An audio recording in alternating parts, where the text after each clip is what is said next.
क्या बोलती पब्लिक? एकदम बढ़िया। तो कैसे हैं आप सभी लोग? आई होप आप सभी लोग बहुत अच्छे होंगे, लगातार क्लासेस को रिवाइज कर रहे होंगे।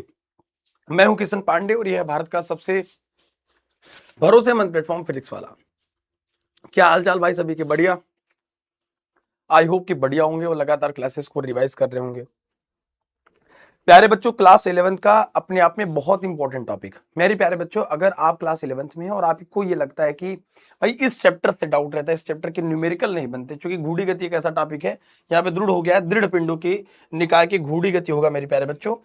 तो दृढ़ पिंडों की निकाय तथा घूड़ी गति आज हम लोग प्यारे बच्चों पढ़ने वाले हैं। और कार्य, ऊर्जा एवं शक्ति बहुत बड़ा चैप्टर भी नहीं है, बहुत छोटा चैप्टर है, बस धीरे धीरे हमें समझना है ना, आराम से। हेलो, इधर आओ। ठीक है, चलो। कैसी चल रही पढ़ाई लिखाई? यानी कि वन शॉट के माध्यम से एक बार में खत्म करेंगे। ये हटाना जरा। ठीक है, चलो, बहुत बढ़िया। आइए शुरू करते हैं मेरे प्यारे बच्चों। कैसी चल रही पढ़ाई लिखाई सबकी? हेलो हेलो, जय महाकाल बेटा, सभी को नमस्कार। हम आ गए, चलो बहुत बढ़िया। अब आओ, अब आ गए हो तो पढ़ाई स्टार्ट करते हैं मेरे प्यारे बच्चों। कैसी चल रही पढ़ाई लिखाई? बढ़िया, बहुत अच्छा, बहुत शानदार बाबू। आ जाओ मेरे प्यारे बच्चों। कार्य, ऊर्जा एवं शक्ति, यानी कि आज हम लोग दो चैप्टर्स का एक बार में वन शॉट के माध्यम से इस चैप्टर के एक एक कॉन्सेप्ट को समझेंगे, यानी कि बहुत कम समय में इन दोनों चैप्टर को खत्म करने की कोशिश करेंगे। सबसे पहले अगर हम आपसे बात करें कि कार्य यानी कि वर्क किसे कहते हैं, देखिए बेटा समझिए कि कार्य हमारा वैसे दो प्रकार का होता है, लेकिन कार्य के बारे में जो बेसिक टर्म्स है वो आपको पता होना चाहिए। हम जिंदगी भर काम कर रहे थे, लेकिन हमें काम के बारे में आज पढ़ना पड़ेगा, ये हमने सोचा नहीं था, कभी सोचा नहीं था। नमस्ते बेटा, मैं एकदम बढ़िया हूँ। ठीक है, चलो बहुत बढ़िया। इसके बारे में बात करते हैं, लेकिन सबसे पहले हम चर्चा करते हैं कि कार्य क्या होता है। कार्य किसे कहते हैं प्यारे बच्चों? कार्य यानी कि वर्क। देखो, फिजिक्स के अनुसार कार्य तब तक नहीं माना जाएगा मेरे प्यारे बच्चों जब तक आप किसी वस्तु पर बल आरोपित करिए, और जिस दिशा में बल आरोपित करिए उस दिशा में अगर विस्थापन नहीं होगा तो कार्य कभी माना नहीं जाएगा मेरे प्यारे बच्चों। इस बात को थोड़ा सा आराम से समझ लीजिए, मैं क्या कहने की कोशिश कर रहा हूं। मान लीजिए कि ये आदमी है और एक चुलबुला, आराम से समझिए, ध्यान से, है ना। जब तक आप इस पर बल लगाएंगे, अगर बल लगाए आपने और यहां पर अगर विस्थापन नहीं हुआ इस कण का, इस वस्तु का, तो यह हमारा कार्य कभी नहीं माना जाएगा मेरे प्यारे बच्चों। इस बात को याद रखिएगा। यानी कि अगर आप कार्य देखेंगे, कार्य क्या होता है प्यारे बच्चों? कार्य बराबर होता है बल गुणित विस्थापन। कार्य बराबर होता है बल, और बल गुणित वैसे होता है विस्थापन। लेकिन विस्थापन कब होगा? विस्थापन बल की दिशा में होगा मेरे प्यारे बच्चों। जैसे मान लो जैसे मान लो हमारे पास ये बोर्ड है, अब मैं इसको बहुत ऐसे धक्का लगाऊं, लेकिन ये अगर कहीं विस्थापित नहीं होगा, कहीं ये हटेगा नहीं, तो काम नहीं माना जाएगा। आप एक दीवार को धक्का देते रहिए, अगर वो दीवार गिरेगी नहीं तो आपका काम नहीं माना जाएगा। वो अगर वैसे ही है जैसे पहले थी, तो मेरे प्यारे बच्चों क्या हो जाएगी? बहुत आराम से समझिएगा कि वो तब कार्य हमारा नहीं माना जाएगा। कार्य बराबर होता है प्यारे बच्चों एफ एस कॉस थीटा। क्या होता है? F S cos theta. जरा ध्यान से समझिए, जहां मेरे प्यारे बच्चों थीटा क्या होता है? थीटा है मेरे प्यारे बच्चों बल तथा विस्थापन के बीच में कोण है। क्या है? बल तथा विस्थापन के बीच मेरे प्यारे बच्चों कोण है, ठीक है, एंगल है। यानी कि जिस दिशा में आप बल आरोपित कर रहे हैं, अब थीटा की डिपेंडेंसी अलग अलग हो सकती है। मेरी बात को ध्यान से समझिए। या तो किसी वस्तु पर आप बल ऐसे लंबवत आरोपित कर सकते हो, या तो ऐसे आरोपित कर सकते हो, यानी कि थीटा के किसी भी कोण पे आरोपित कर सकते हो। अलग अलग कंडीशन आता है। देखो बेटा, एनुअल एग्जाम बहुत बच्चे के होंगे नजदीक, है ना। मैं चाहता हूं कि एक बार कंप्लीट 11th की फिजिक्स का मैं मैराथन लेके आऊं। आप लोग कमेंट में कर दीजिएगा, अटेंडेंस लगा के हमें बता दीजिएगा कि सर 11th के बारे में आप सभी को पता है बेटा, कोई नहीं सोचता, है ना। तो कोई बात नहीं, हम आपको बताएंगे, आराम से समझिए इस बात को, ठीक है। आपको सब समझ में आएगा। अगर आपकी इच्छा होगी कि सर मुझे, जैसे सेकंड बुक हो गया पूरा, अभी पूरा थर्मोडायनेमिक्स हो गया हमारा, एंड हमारा हो गया वेव एंड मोशन हो गया, ये सारी चीजें हम सोच रहे हैं एक बार 4-5 घंटे की लंबी क्लास लें, सब खत्म कर दें, ठीक है। रास्ते कभी खत्म नहीं होते, बस हम हिम्मत हार जाते हैं। वाह वाह वाह वाह, क्या शायरबाज है रे तू भैया, है। ठीक है, चलिए एग्जाम्पल के तौर पे समझिए कि हमारे पास ये यहाँ पे चुलबुला खड़ा हुआ है, हमारे पास यहाँ पे एक चुलबुला खड़ा हुआ है। इसका क्या नाम है बाबू? इसका नाम है बेटा चुलबुला। अब ये चुलबुला क्या काम करेगा, जरा ध्यान से समझिएगा, बहुत टफ नहीं है। कार्य ऊर्जा, अब देखो यार, भारत की सबसे सरलतम भाषा में पढ़ना है ना, इसको आराम से पढ़ो, ठीक है, आराम से समझो, सब समझ में आ जाएगा।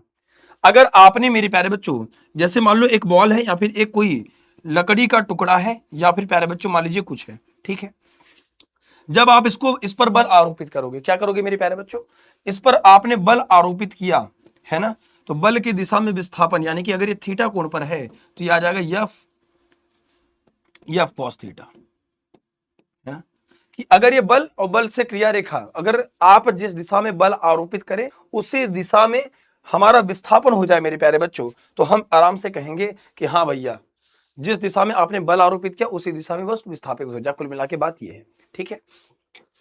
कार्य वैसे दो प्रकार का होता है, एक नियत बल द्वारा किया गया और एक परिवर्ती बल द्वारा किया गया कार्य, ठीक है। चलिए कार्य के बारे में बेसिक और चीजें को थोड़ा समझने की कोशिश करते हैं।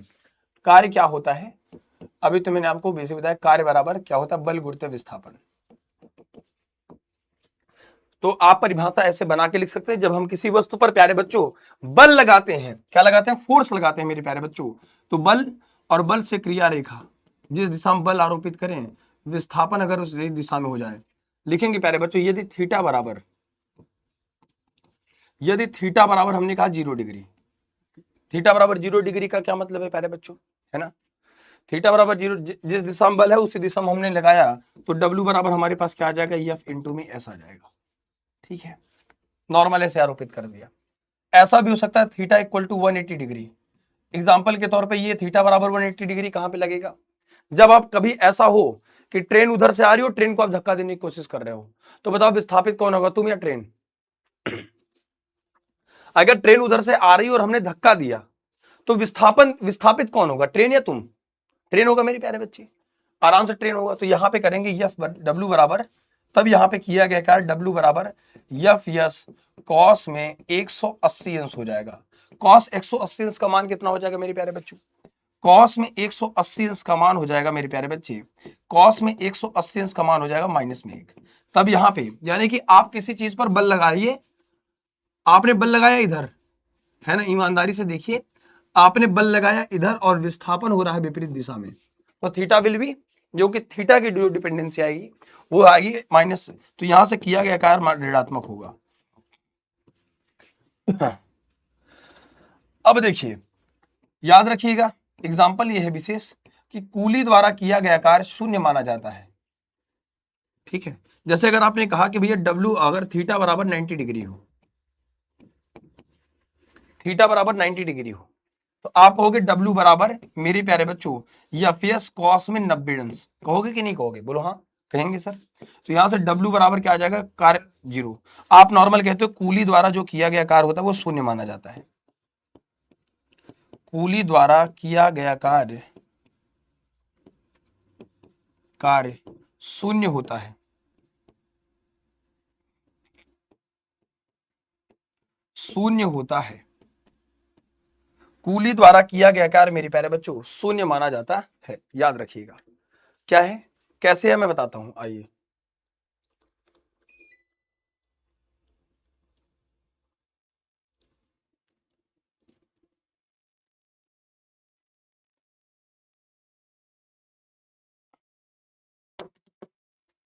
मेरा घर क्या करोगे,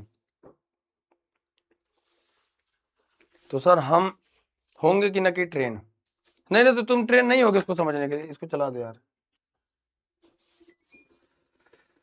अब मेरे प्यारे बच्चों समझिए, एग्जाम्पल के तौर पे समझिए कि जब कूली क्या काम करेगा, ये कूली आदमी बेचारा, ये मान लो ऐसे जमीन पर खड़ा हुआ है बहुत बढ़िया से, कब से खड़ा हुआ है, क्या काम करेगा भैया, यहां बोझा उठाया है बहुत ढेर सारा, कूली क्या काम है, बोझा उठाना, ठीक है ना, कूली का क्या काम है, बोझा उठाना, बोझा उठा लिया है, यहां पे भार लग रहा है प्यारे बच्चों। जब देखो ध्यान से समझो कि जब मैं आगे की ओर बढ़ूंगा तो हम बल आरोपित करेंगे ऊपर की ओर, क्योंकि हमने अपने हाथ से इस वस्तु को ऐसे पकड़ा होगा, समझ गए, हम इस वस्तु को ऐसे पकड़े होंगे और हम प्यारे बच्चों क्या बढ़ेंगे, आगे की ओर बढ़ेंगे, विस्थापन हमारा क्या होगा, इस दिशा में होगा। तो आप ये देखेंगे दोनों के बीच में कितना कोण बनेगा, 90 डिग्री। बात मानते हो कि नहीं मानते हो, फिर बात ध्यान समझो, कूली क्या काम करेगा प्यारे बच्चों, कूली काम करेगा जैसे मान लो हमने बोझा उठाया ऐसे, अब मैं बढ़ूंगा आगे, लेकिन मैंने बल क्या लगाया, ऊपर की तरफ। जब हमने बल लगाया ऊपर की तरफ,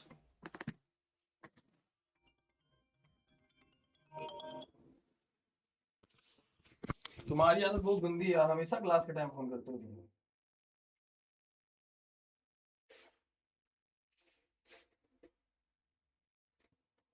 अरे मालिक दोस्त है हमारे, हमने कहा देखो बच्चों को पढ़ा रहा हूं, डिस्टर्ब नहीं करिए।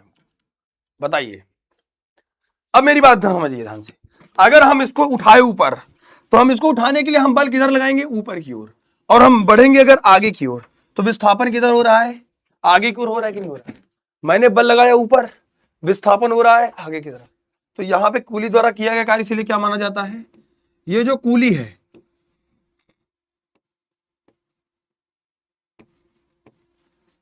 ये कहा भैया कूली है। क्या है मेरे प्यारे बच्चे, कूली है। ठीक है, मामला सेट है क्या, समझ गए। जब हमने बल लगाए ऊपर, विस्थापन आगे हुआ, तो हमारा कूली द्वारा किया गया कार्य क्या होगा, जीरो हो जाएगा। अब आता है प्यारे बच्चों नियत बल द्वारा किया गया कार्य। नियत बल मतलब किसी के ऊपर बाह्य बल लगाओ, कांस्टेंट फोर्स लगाओ, वो वस्तु आगे की तरफ विस्थापित हो जाए, वो हो गया प्यारे बच्चों। तो यहां से अगर बल बराबर जीरो है, तो किया गया कार्य क्या होगा मेरे प्यारे बच्चों, जीरो होगा। यदि किसी पिंड पर घर्षण रहित क्षैतिज मेज पर धक्का देकर छोड़ दिया जाता है, तो छोड़ने के बाद जो बल है वो जीरो हो जाता है और विस्थापन जीरो नहीं होती। आपने किसी चीज को ऐसे कांस्टेंट हल्का सा धक्का देकर छोड़ दिया, तो आपने बल कितना दिया, कांस्टेंट दिया, एक नियत बल दिया, और वैसे आगे खुद ढंगला रही है, तो उस पर जो बल नहीं लग रहा है, तो इस पर माना जाता है कि इस पर कोई कार्य संपन्न नहीं हुआ है। और कार्य हमेशा संपन्न होगा एक केस में, जब हमारा बल परिवर्तित होता रहेगा। कभी किसी चीज को आपने धक्का दिया होगा, कभी ज्यादा धक्का देंगे, कम देंगे, तभी वो वस्तु आगे की ओर बढ़ती रहेगी धीरे धीरे। आपने आराम से देखा होगा, बहुत आराम से देखा होगा मेरे प्यारे बच्चों। ठीक है, ठीक है मेरे प्यारे भाई, बहुत आराम से समझिए। ठीक है, तो किया गया कार्य W बराबर क्या हो जाएगा, शून्य हो जाएगा। आराम से देखिए आगे। अब मेरे प्यारे बच्चों बात आती है, अब मेरे प्यारे बच्चों बात आती है परिवर्ती बल द्वारा किया गया कार्य। परिवर्ती बल द्वारा किया गया कार्य। अब परिवर्ती बल द्वारा किया गया कार्य का क्या मतलब है, जरा इसको ऐसे समझने की कोशिश करिए। मान लीजिए कि कभी आपने बल कुछ और लगाया, विस्थापन कुछ और हुआ। ठीक है, ध्यान से समझिएगा। यहां पर विस्थापन आपका इनिशियल बेस पे यहां है, और फाइनल विस्थापन आपका यहां पर है, बराबर बात है। और आपने बल पहले कुछ और लगाया था, ये बल और विस्थापन के बीच का ग्राफ है। तो ये ऐसे आता है कि किया गया कार्य परिवर्ती बल द्वारा, अगर आपने देखा कि x1 से लेके x2 तक F, ठीक है, ये परिवर्ती बल द्वारा किया गया कार्य आता है। ठीक है, याद रखिएगा, परिवर्ती बल द्वारा किया गया कार्य आता है।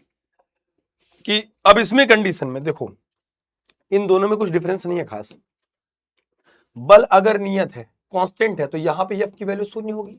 इसका मतलब किसी चीज पे आपने हल्का सा धक्का देके छोड़ दिया, वो अपने से जा रही है, तो उसका जो नेट बल है वो शून्य है। जब नेट बल शून्य, जब बल शून्य होगा मेरे प्यारे बच्चों, तो उसका किया गया कार्य W बराबर भी तो शून्य होगा। बात समझ में आ रही कि नहीं मेरी बात जब भी बच्चे ऐसे हैं जो बाद में देखेंगे इस वीडियो को, तो क्या मेरी बात आपको ये समझ में आ रही कि नहीं। सभी लोग अटेंडेंस लगा दो, बोलो हाँ। भाई देखो एकदम सिंपल सी बात है, छोटी सी बात है। तो कार्य जो होता है हमारा दो प्रकार का होता है, एक अगर हम कांस्टेंट फोर्स लगाए हैं, एक नियत बल लगाए हैं प्यारे बच्चों। ट्रेन वाला कॉन्सेप्ट दोबारा बता दीजिए। देखिए जैसे आप ट्रेन आ रही है उधर से, और आप बल लगा रहे ट्रेन को रोकने की कोशिश कर रहे हैं। आप देखो, आप बल लगा रहे ट्रेन की तरफ, लेकिन विस्थापन विपरीत दिशा में हो रहा है। ट्रेन आपको विस्थापित करेगी कि आप ट्रेन को, आप बताइए। आपने बल लगाया ट्रेन पर, लेकिन आपका विस्थापन विपरीत दिशा में हुआ, तो किया गया कार्य ऋणात्मक होगा कि नहीं होगा सर, नहीं भी। अच्छा, स्प्रिंग को देख लो, स्प्रिंग को दबाओगे, स्प्रिंग दबेगी। स्प्रिंग में तो बढ़िया एग्जांपल है, स्प्रिंग को दबाओगे, और जब स्प्रिंग को दबाओगे तो विपरीत दिशा में विस्थापन होगा। कभी भी जब सॉकर पे बैठते हो, छोड़ते उठते हो, तो क्या होता है मेरे प्यारे, विस्थापन विपरीत दिशा में होता। बोला हाँ कि ना, समझ में आ रही कि नहीं मेरी बात, सिंपल है यार। सर कमेंट्स पे ध्यान दे दीजिए, कुछ लोग समझ में आ रही मेरी बात। तो दो प्रकार का होगा मेरे प्यारे बच्चे, दो प्रकार का होगा। तो याद रखिएगा कार्य का मान धनात्मक हो सकता है, ऋणात्मक हो सकता है, शून्य भी हो सकता है। इस प्रकार से ये बात हमें समझ में आती है कि कार्य का मान हमारे पास धनात्मक हो सकता है, ऋणात्मक हो सकता है और जीरो भी हो सकता है मेरे प्यारे बच्चों। इसके बाद डालेंगे परिवर्ती बल द्वारा किया गया कार्य। परिवर्ती बल द्वारा किया गया कार्य, ये आ गया। मात्रक की बात कर लें, कार्य बराबर बल गुणित अगर विस्थापन होता है तो बल का मात्रक क्या होगा बेटा, न्यूटन होगा। न्यूटन इंटू मेरे प्यारे बच्चों मीटर होगा कि नहीं होगा, न्यूटन इंटू मीटर होगा कि नहीं, ठीक है। बल की जो विमा होगी मेरे प्यारे बच्चों वो mLT की घात में -2 होगी और विस्थापन की विमा क्या होगी, कैपिटल L होगी। तो क्या हो जाएगा mL2 और t की घात में -2 हो जाएगा और ये मेरे प्यारे बच्चों खत्म हो जाएगा, याद रखिएगा। तो परिवर्ती बल द्वारा किया गया कार्य मेरे प्यारे बच्चों ये होगा। समझ में आ रही है मेरी बात?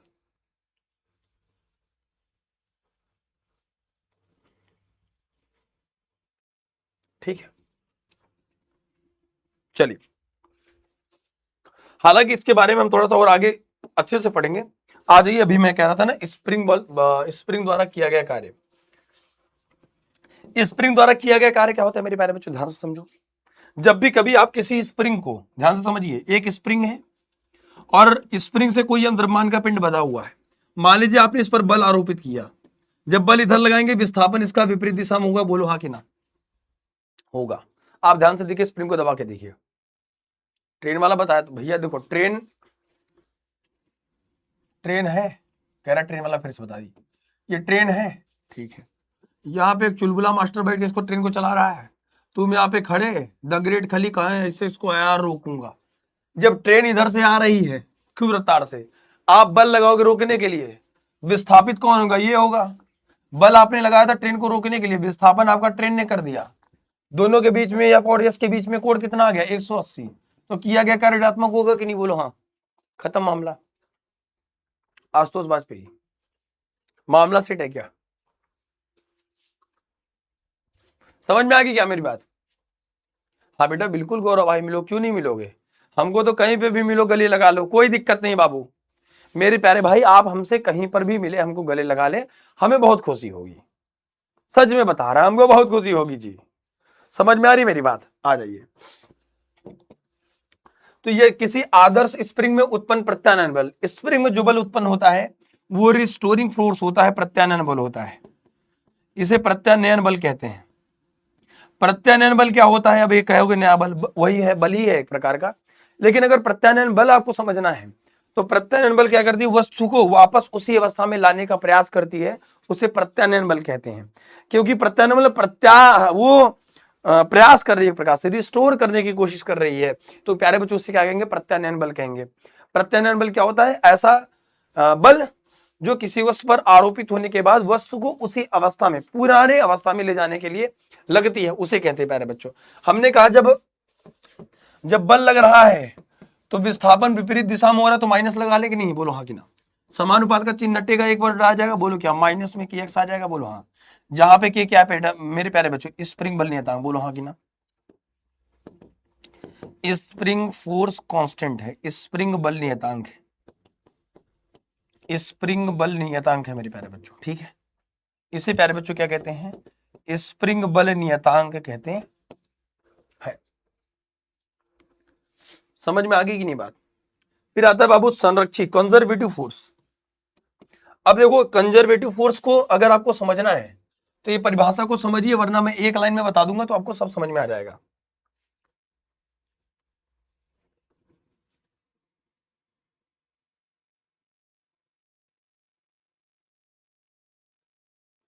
कंजर्वेटिव फोर्स, कंजर्वेटिव फोर्स मेरे प्यारे बच्चों संरक्षी बल, कंजर्वेटिव फोर्स संरक्षी बल, ठीक है। ध्यान से देखिए, यदि किसी बल द्वारा किसी वस्तु को एक पूर्ण चक्र को घुमाने में किया गया कार्य शून्य होता है तो वो बल कंजर्वेटिव फोर्स होता है, संरक्षी बल। संरक्षी का मतलब क्या होता है, एक प्रकार से कंजर्व रहना, बचे रहना।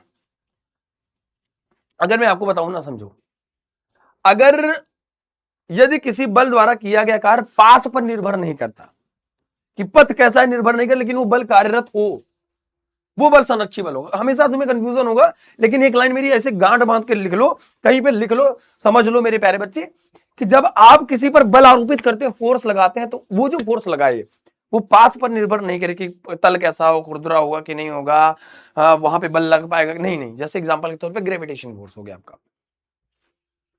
ग्रेविटेशन फोर्स कैसा है, आप हवा में हो तब पर भी ग्रेविटेशन फोर्स लगेगा, जमीन पे बैठे हो तब भी ग्रेविटेशन, पास से कोई लेना देना नहीं है, पास से कोई लेना देना है ग्रेविटेशन फोर्स को। जब किसी वस्तु पर लगाया गया बल, आरोपित बल पाथ पर निर्भर नहीं करता, ठीक है। यदि किसी बल द्वारा किसी वस्तु को स्थिति से विस्थापित करने में किया गया कार्य पथ पर निर्भर न हो, वह बल संरक्षी बल कहलाता है मेरे प्यारे बच्चों। एग्जाम्पल के तौर पे जैसे ग्रेविटेशन फोर्स, गुरुत्वाकर्षण बल, मैंने यहां बोला ना गुरुत्व बल, सबसे बेस्ट एग्जाम्पल है एक बार लाइन में समझने के लिए। अरे भाई तुम जहां बैठे हो वहां पे ग्रेविटी लग रही है कि नहीं, बोलो हाँ लग रही है। वहां पे पेन को हटाओ कि उठा के फेंको, ग्रेविटी काम कर रही है कि नहीं, बोलो हाँ कर रही है सर। तो यहाँ पे हो गया प्रत्यास्थ बल, हो गया इलास्टिक फोर्स। स्थिर विद्युत बल आप 12th में पढ़ेंगे, विद्युत चुंबकीय बल आप 12th में पढ़ेंगे, आप एक्सप्लेन करके पढ़ेंगे, कोई दिक्कत नहीं है।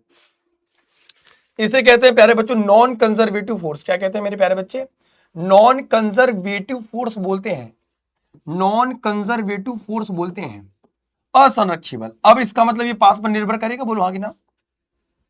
सबसे बड़ा इसका एग्जाम्पल है जो पाथ पर निर्भर करेगा, जो पाथ पर निर्भर नहीं करेगा, जो पथ पर निर्भर करेगा, जो पथ पर निर्भर नहीं करेगा। सबसे बेस्ट एग्जाम्पल है घर्षण बल।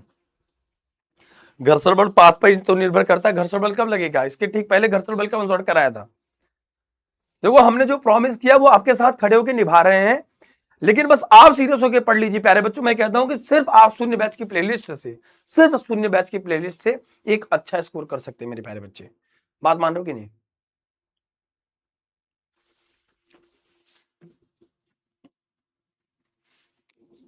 ठीक है, हमारे साथ आप बीआर बैंक में आओ, मैं हरा दूंगा। है कहाँ हरा दोगे भाई तुम, क्या करना चाहते हो? चलिए उदाहरण के तौर पे, एग्जाम्पल के तौर पे, जैसे घर्षण बल हो गया, स्यान बल हो गया। अब फ्रिक्शन फोर्स जब भी लगेगा तो वो खुरदुरे अथवा चिकने पृष्ठ की सतह पर निर्भर तो करेगी। इसका मतलब वो जो घर्षण बल लग रहा है वो अगर तल चिकना होगा तो घर्षण बल कम लगेगा, खुरदुरा होगा तो ज्यादा लगेगा। तो पाथ पे निर्भर कर रहा है कि नहीं, समझ में आ रही मेरी बात? तो संरक्षी बल असंरक्षी बल कभी कोई पूछे एक लाइन में बता दोगे क्या?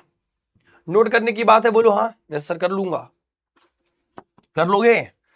यदि किसी वस्तु पर कार्यरत विभिन्न बलों में सभी बल संरक्षी बल हो तो इनका परिणामी भी संरक्षी बल होगा।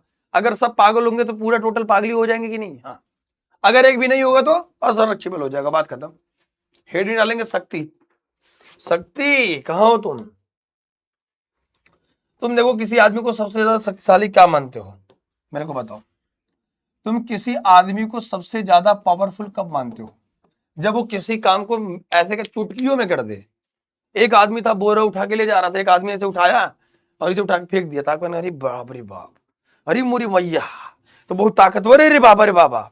तो ऐसे कंडीशन में मेरे प्यारे बच्चों क्या होता है बताओ? ऐसे कंडीशन में क्या होता है कि जब किसी वस्तु पर आप बल आरोपित करते हो, है ना, इसे कहते हैं प्यारे बच्चों, लिखेंगे इसे कैपिटल पी से प्रदर्शित करते हैं।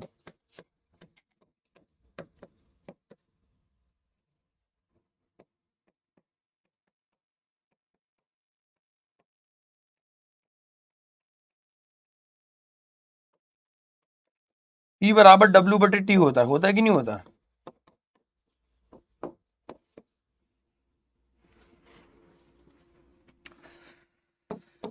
मतलब अगर टी को एक अंक मान लो, 1 सेकंड मान लो, 1 सेकंड में जितना कार्य करोगे, बात समझ में आ रही है? मात्रक क्या हो जाएगा, जूल अपॉन में सेकंड या फिर वॉट। जूल या सेकंड या फिर वॉट प्यारे बच्चों। बीमा बताएं, यानी कि किसी वस्तु द्वारा अगर एकांक सेकंड में जो काम करते हैं प्यारे बच्चों उसे कहते हैं वॉट। जो भाप इंजन के जब वॉट के नाम थे उसे कहते हैं, तो जूल या सेकंड या फिर वॉट कहते हैं प्यारे बच्चों। मात्रक बीमा की बात कर लें तो कार्य की बीमा ML2 मेरे प्यारे बच्चों टी की घात में -2 हो जाएगा और नीचे एक टी से वो कर देंगे, ये क्या हो जाएगा ml2 टी की घात में -3 हो जाएगा और ये खत्म हो जाएगा। मामला सेट है क्या? व्यवहार में एक मात्रक और होता है, 1 हार्स पावर। घरों हम जो कहते हैं ना हमारे यहाँ भैया 750 हार्स पावर का हार्स पावर नहीं होता, हॉर्स पावर होता है। इसे हार्स पावर अश्व शक्ति नाम से दिया गया है। 1 हॉर्स पावर बराबर 746 वॉट होता है मेरे प्यारे बच्चों। 1 हॉर्स पावर बराबर 746 वॉट होता है। ठीक है, नोट कर लीजिए। यहां तक मामला सेट है क्या?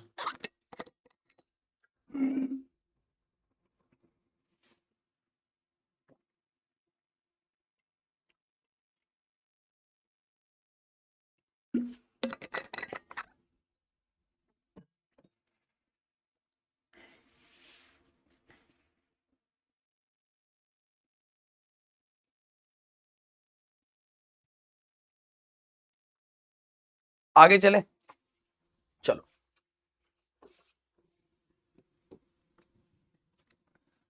ठीक है, इंपॉर्टेंट फार्मूला जो आपके पेपर में थोड़ा सा अलग देखिए, यानी कि न्यूमेरिकल जहां से बनता है, इंपॉर्टेंट फॉर द न्यूमेरिकल। हमने ये पढ़ा कि P बराबर W/T होता है कि नहीं? बोलो हाँ। यस सर, होता है। W बराबर क्या होता है प्यारे बच्चों? Fs इंटू Fs होता है बाई टी। विस्थापन बटे समय क्या होता है? वेग होता है। तो P बराबर क्या हो जाएगा बाबू? बल गुणित वेग। हो जाएगा कि नहीं हो जाएगा? तो पावर बराबर बल गुणित वेग भी होता है। ठीक है, मामला सेट है। फ्री फायर खेलेगा चोट्टा कहीं का। अटेंडेंस लगाया सब लोग? आओ। ई जनसंख्या पे हम मैराथन स्टार्ट करा। ई इसमें ई वाली कंडीशन में मैराथन हुई। वाह भैया वाह। हाँ सर, आप बहुत भाव खा रहे हैं। अरे बाप रे आशुतोष भाई, क्या बात है, बहुत बढ़िया। हम भाव खा रहे हैं, शाबाश। प्यारे बच्चों, सवाल में क्या कह रहा है ये सवाल लगाते हैं। 60 किलोग्राम द्रव्यमान का एक लड़का 60 किलोग्राम द्रव्यमान का एक लड़का 20 मीटर ऊंचे भवन की भूतल से छत तक 2 मिनट में चढ़ जाता है। बहुत बढ़िया, क्या ताकत है। लड़के द्वारा निर्गत औसत शक्ति की गणना करिए। अगर यही आदमी 5 घंटा लगाया था तो क्या शक्तिशाली माना जाता? नहीं। कारी बताओ कितनी ताकत है बेचारे का। ठीक है ना। एक जो चुलबुला रहा भैया, ध्यान से देखिए, इनका क्या नाम है? चुलबुलिया। ये चुलबुला क्या काम किया? ये चुलबुला क्या काम किया? चढ़ गया, सीढ़ी लगाया भूतल पे, यहां पे चढ़ गया। अब यहां पे पहुंच गया, ये चढ़ गया। सवाल में कह रहा कि सवाल में क्या गिवन है? 60 किलोग्राम द्रव्यमान, यानी कि m की वैल्यू बाबू 60 है, वो भी केजी में। विस्थापन का मान प्यारे बच्चों 20 मीटर है। बहुत बढ़िया। टाइम की वैल्यू बाबू 2 मिनट है। 2 मिनट का साफ साफ मतलब है 60 सेकेंड। बोलो हाँ कि ना? 2 मिनट का मतलब है, सॉरी, 60 दूनी 120 सेकेंड। देखो, अगर ये ऊपर चढ़ गया तो इस वस्तु का भार mg नीचे की ओर काम करेगा। ठीक है, तो F के जगह पे क्या लेंगे? क्योंकि भार ही बल होता है बाबू, तो यहां से F के जगह पे क्या लेंगे? mg लेंगे। बोलो हाँ कि ना? तुम अगर किसी चीज को अपने हाथ से ऊपर उठाओ मेरे प्यारे बच्चे, तो वहां पे वस्तु का क्या काम करेगा? भार काम करेगा। बोलो हाँ कि ना?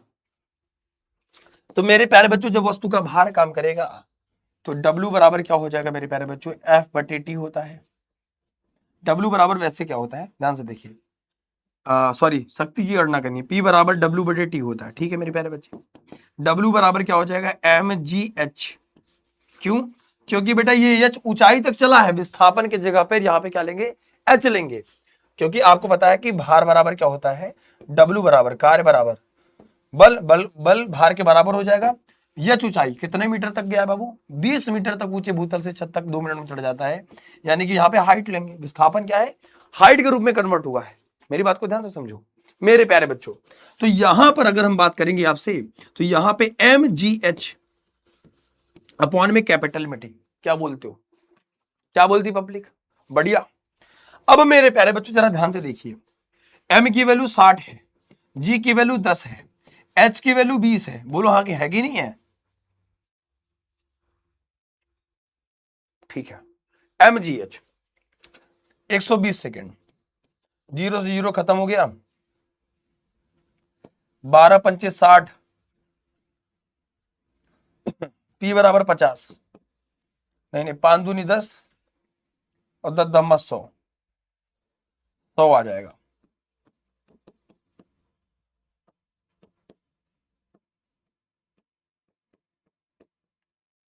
अब मेरे प्यारे साथी आप बताओ, क्या यहां तक मामला सेट है?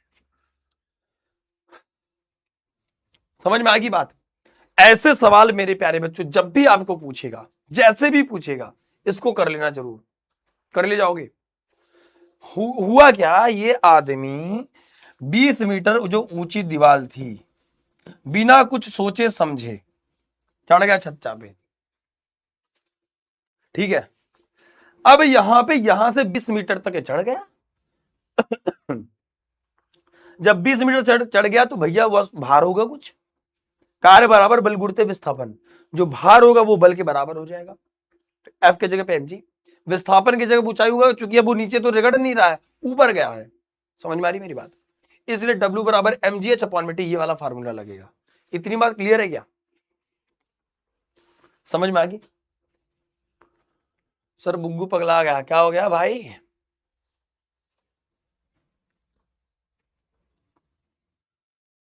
बिश्नोई बेटा क्या करना चाहता भाई? सभी लोग थम्स लगा दो मेरे प्यारे बच्चों, यहां तक मामला सेट है क्या? हेडिंग डालेंगे बेटा ऊर्जा, एनर्जी। यार देखो, एनर्जी के बारे में दुनिया भर की कहानी है, एनर्जी के बारे में तो पढ़ते रहो, कम ही रहेगा तुम्हारे लिए भी हमारे लिए।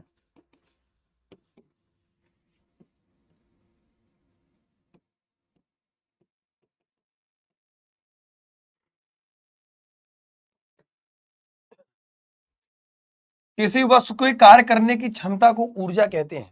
किसी वस्तु द्वारा जो कार्य करने की क्षमता करते हैं उसे प्यारे बच्चों ऊर्जा कहते हैं। थैंक यू बेटा।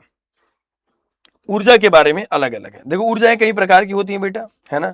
हम पेट्रोल डीजल से भी ऊर्जा लेते हैं, तरह तरह के दुनिया भर का काम करते हैं। ऊर्जा का मात्रक प्यारे बच्चों,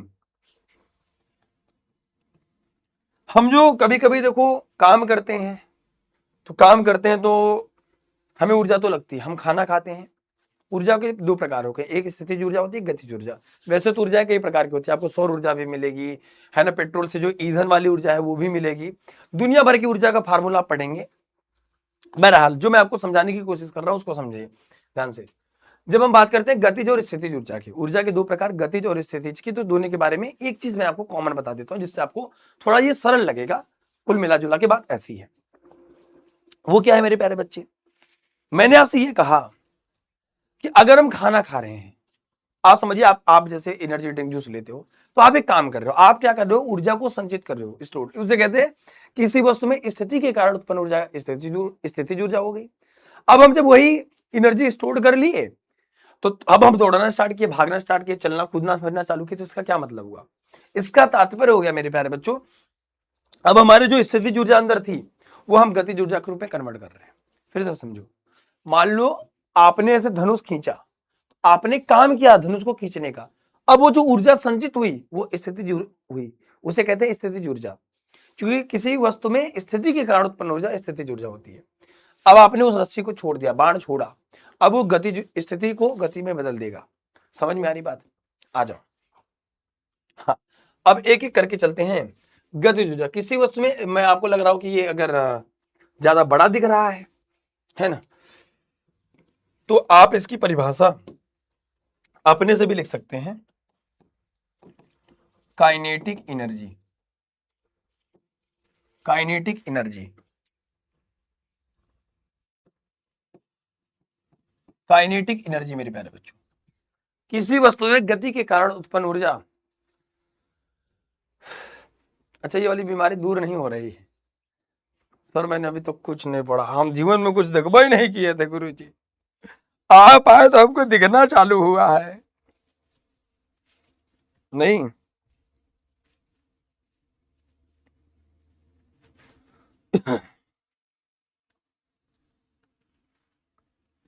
चलें आगे।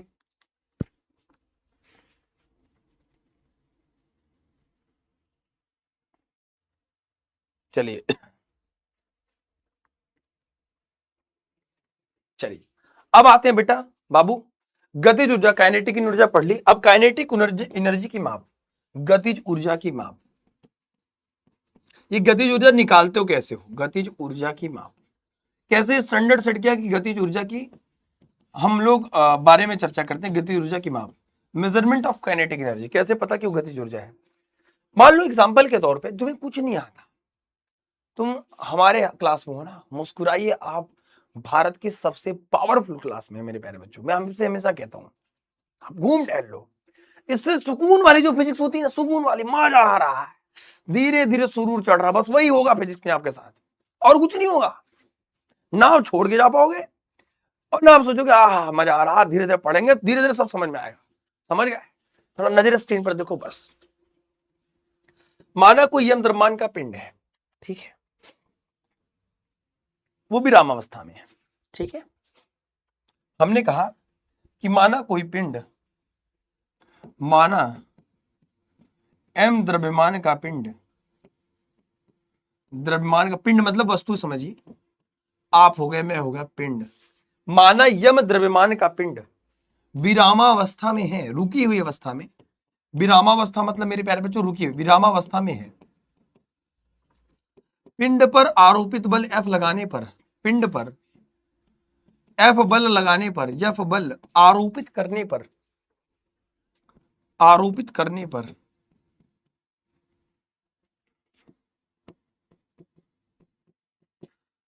आरोपित करने पर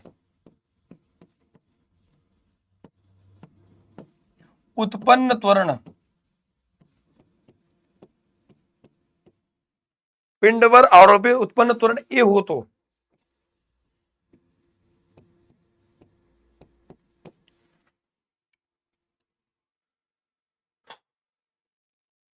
आपको पता है आपने किसी पर बल लगाया, ठीक है, बल लगाया तो वस्तु में उत्पन्न त्वरण होगा। तो इसका मतलब जब आपने बल आरोपित किया है तो बल की दिशा में अगर वस्तु विस्थापित हो रहा है तो आप कहोगे सर F बराबर होता है m इंटू में ए। ये तो कोई नई बात नहीं बता रहा हूं, है ना। अब आप ये सोचो कि अगर कण विरामावस्था में थी, रुकी अवस्था में थी, और जब हमने बल लगाया तो वो उसका चाल परिवर्तन, वेग में परिवर्तन हो गया, क्योंकि पहले से बैठा था, मारा एक लात, भरा पड़ा, थोड़ा सा आगे गया। इसका मतलब मेरे प्यारे बच्चों अब उसके वेग में परिवर्तन हो गया, तो उसका जो प्रारंभिक वेग होगा वो शून्य हो जाएगा, ठीक है, ठीक है। यस दूरी विस्थापन करने के बाद, ये तो लैंग्वेज है, आपकी इच्छा हो लिखो, लिखो नहीं इच्छा नहीं लिखो। विस्थापित करने के बाद मेरे प्यारे बच्चों, करने बाद, ठीक, यस दूरी विस्थापित करने के बाद, थोड़ी दूर चलने के बाद, यस दूरी विस्थापित करने के बाद कण का यानी कि पिंड का वेग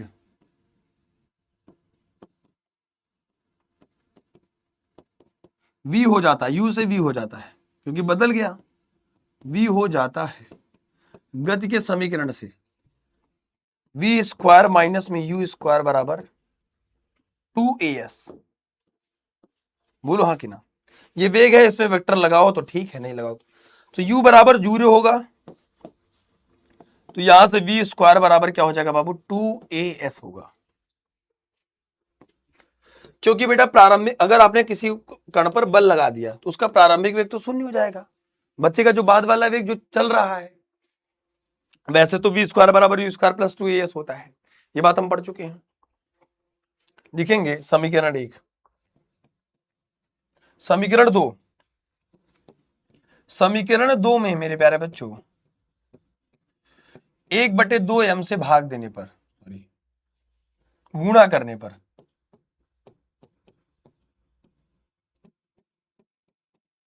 दोनों पक्षों में 1/2m इधर हो जाएगा, 1/2, इसका आपने कभी डेरिवेशन नहीं सीखा होगा, पूछ लेगा तो क्या करिएगा, 1/2 या 1/2 m 2as हो जाएगा, 2 से 2 खत्म हो जाएगा, है ना, 1/2 एम वी का स्क्वायर बराबर यम ए इंटू में एस हो जाएगा। बल बराबर एफ बराबर यम ए हो जाएगा बाबू। 1/2 एम वी का स्क्वायर बराबर एफ इंटू में एस। मैंने आपसे क्या कहा, हमेशा जब हम कार्य करते हैं तो वो ऊर्जा के रूप में कन्वर्ट हो जाता है।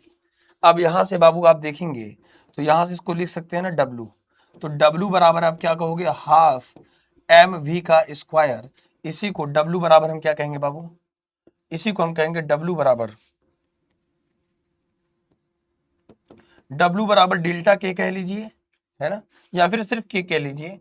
के बराबर हाफ एम वी का स्क्वायर हो जाएगा और ये खत्म हो जाएगा। ये आ गया गतिज ऊर्जा की माप।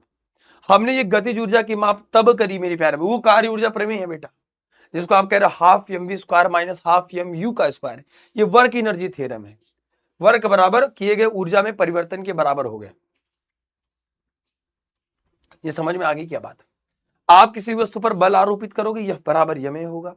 जब बल आरोपित कर दोगे तो उसका प्रारंभिक स्थिति नहीं रह जाएगा, उसका वेग बदल जाएगा। तो वी स्क्वायर माइनस में यू स्क्वायर प्लस 2s होता है, इसको इधर लाए, V square minus U square plus 2as हो गया। प्रारंभिक वेग शून्य हो गया, वी स्क्वायर बराबर 2as हो गया। दोनों में हाफ एम से मल्टीप्लाई कर दिया, ये खत्म हो गया, यमे एस बचा। यमे बराबर एफ हो गया प्यारे बच्चों, एस विस्थापन। कार्य बराबर बल गुणित विस्थापन, W बराबर हाफ एम स्क्वायर। और यही किया गया कार्य ऊर्जा के रूप में कन्वर्ट हो जाएगा। इस वजह से मेरे प्यारे बच्चों के equal to half M V का स्क्वायर हो जाएगा और ये मेरे प्यारे बच्चों खत्म हो जाएगा। सभी लोग अटेंडेंस लगा दीजिए, टेंशन नहीं है, यहां तक मामला सेट है। ये था प्यारे बच्चों हमारा गतिज ऊर्जा, काइनेटिक एनर्जी।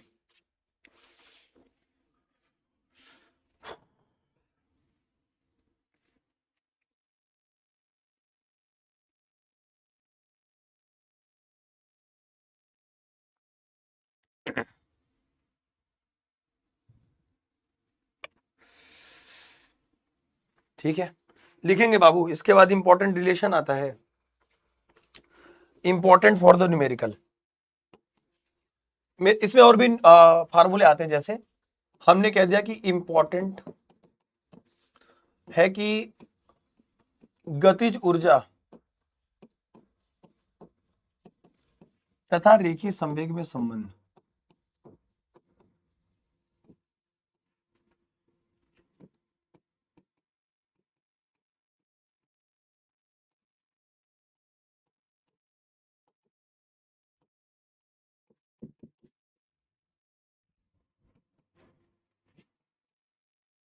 गतिज ऊर्जा तथा रेखीय संवेग में संबंध, गतिज ऊर्जा तथा रेखीय संवेग में संबंध। अब मेरे प्यारे बच्चों थोड़ा समझिए। अब मेरे को एक बात बताइए, हमें पता है कि संवेग बराबर होता है, हम जानते हैं कि संवेग बराबर होता है बाबू द्रव्यमान गुणित वेग होता है कि नहीं होता है। अगर जैसे एक बॉल है, उसका कुछ द्रव्यमान, उसको उठा के फेंकोगे तो द्रव्यमान गुणित वेग संवेग होगा कि नहीं, बोला। ठीक है, मामला सेट है। तो P बराबर एम है। काइनेटिक एनर्जी क्या होता है बाबू, देखो K बराबर होता है हाफ एम वी का स्क्वायर। M से गुणा और भाग देने पर क्या बचेगा, लिख देंगे M से गुणा तथा भाग देने पर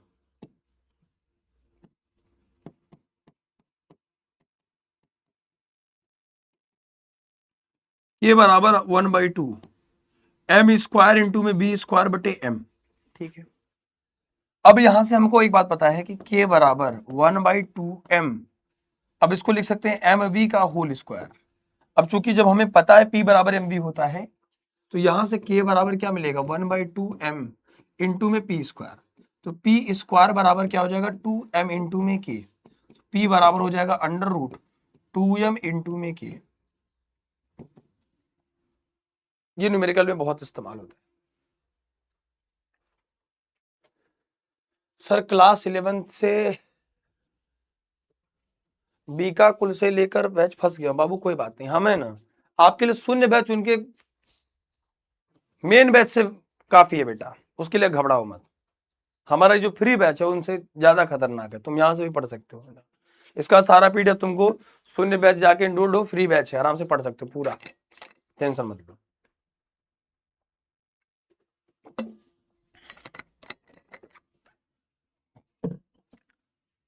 अब मेरे प्यारे बच्चे एक बात बताओ, तो बाकी बच्चों को भी बता दो। अब मैंने क्या कहा कि द्रव्यमान गुरुत्व एक संवेग होता है, किसी वस्तु को इसे फेंका तो उसका कुछ भार होगा, और द्रव्यमान गुरुत्व क्या होगा, संवेग। बोलो हाँ कि ना, यस सर होगा, ठीक है, बनी बात है। के बराबर होता है हाफ एमवी का स्क्वायर होता है, गतिज ऊर्जा एम से गुणा एम से भाग देने पर हमारे पास आ जाएगा एमवी का होल स्क्वायर, पी बराबर √2 के, यानी कि P is directly proportional to गतिज ऊर्जा के वर्ग के अनुक्रमानुपाती होता है। मामला सेट है क्या? अटेंडेंस कर दो। मामला सेट है, सबको समझ में आ रही बात? चलिए, यहां तक तो बात एकदम ठीक थी, यहां तक बात हम पढ़ ही रहे थे। अब इसके आगे हम थोड़ा सा एक पढ़ाओ, यानी कि एक थोड़ा सा आगे स्टेप बढ़ने की कोशिश करते हैं, जिसका नाम है वर्क एनर्जी थ्योरम, कार्य ऊर्जा प्रमेय। कार्य वर्क एनर्जी थ्योरम क्या कहती है बेटा? कुछ नहीं कहती, मतलब इसका ये कहना था कि किसी कण पर कार्यरत परिणामी बल उसके किए गए कार्य और गतिज ऊर्जा में परिवर्तन के बराबर होता है, जहां पे डेल्टा वो परिवर्तन को दिखा रहा होता है, यानी कि W बराबर हाफ एम वी का स्क्वायर माइनस में हाफ एम यू का स्क्वायर हो जाएगा, बस ये। इसे कार्य ऊर्जा प्रमेय यानी कि वर्क एनर्जी थ्योरम कहते हैं मेरे प्यारे बच्चों। हाफ, हाँ बेटा, ये बराबर छोड़ी जो अभी आप कह रही थी कि कार्य ऊर्जा प्रमेय इसे कहते हैं, हाफ एम वी स्क्वायर बराबर हाफ एम यू का स्क्वायर हो जाएगा, ठीक है।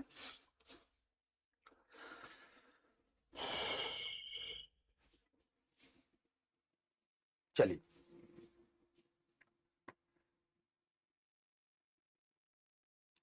अब आता है बाबू स्थितिज ऊर्जा।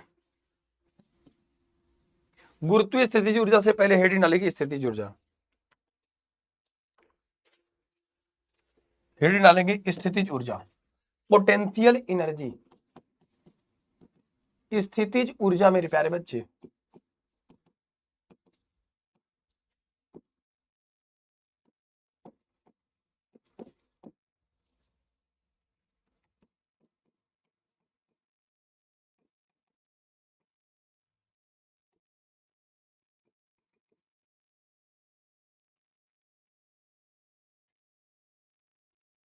ठीक है। पोटेंशियल एनर्जी, स्थितिज ऊर्जा, ठीक है। किसी वस्तु में निहित, किसी वस्तु में, किसी वस्तु में मेरे प्यारे बच्चों स्थिति के कारण उत्पन्न ऊर्जा, स्थिति के कारण उत्पन्न ऊर्जा, स्थिति के कारण, या फिर मेरे प्यारे बच्चों ब्रैकेट में लिख देंगे आकृति के कारण, है ना, उत्पन्न ऊर्जा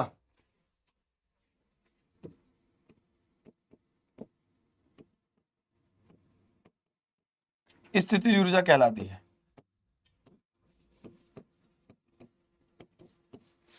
स्थितिज ऊर्जा कहलाती है।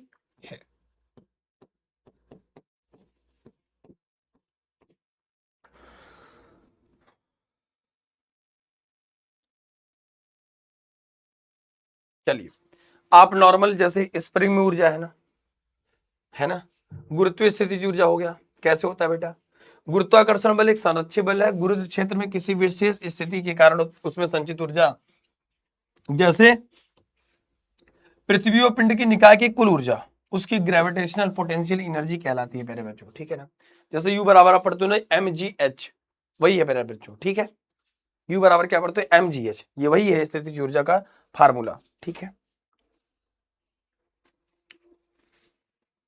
यू बराबर किसी वस्तु का भार mg नीचे की ओर, h ऊंचाई।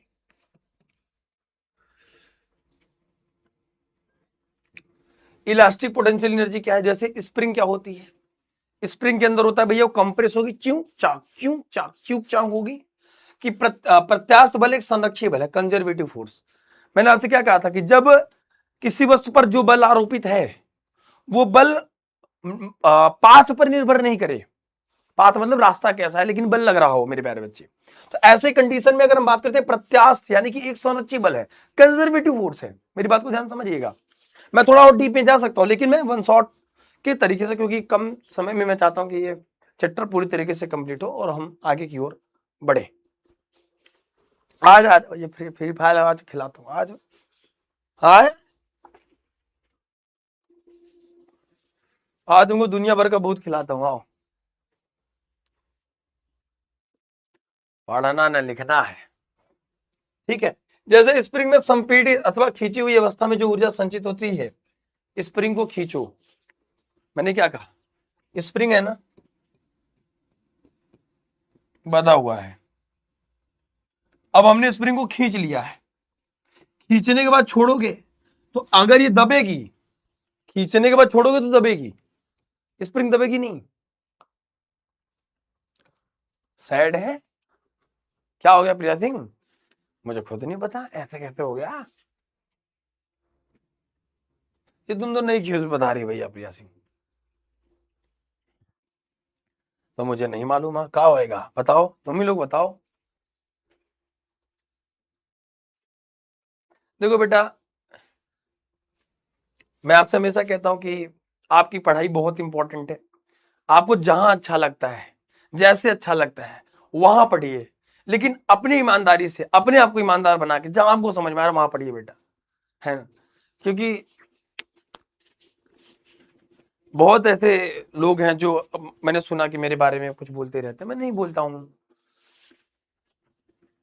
तुम्हें पता है कि आपको हमारी क्षमता का अंदाजा नहीं है। अगर हम बोलेंगे, अगर हम शांत हैं तो इसका मतलब सोचो हमें नहीं फर्क पड़ता है आपसे, लेकिन जब हम बोलेंगे तो फिर आपको नहीं खड़ा होने देंगे। इस वजह से मैं नहीं बोलता हूँ कि ठीक है बच्चों की बात है, यहाँ बच्चा यही सब देखेगा, है ना। बहुत से शिक्षक हैं जो हमारे बारे में पता नहीं क्या बोलते रहते, मैं ऐसे कर लिया, मैं पैसा।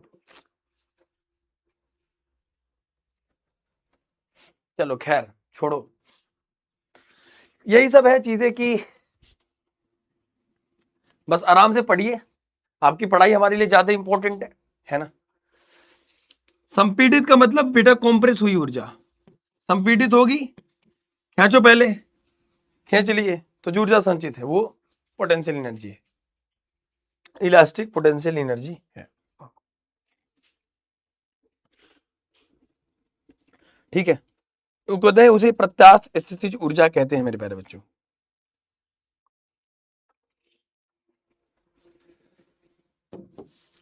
ठीक है, लिखेंगे स्प्रिंग में संचित ऊर्जा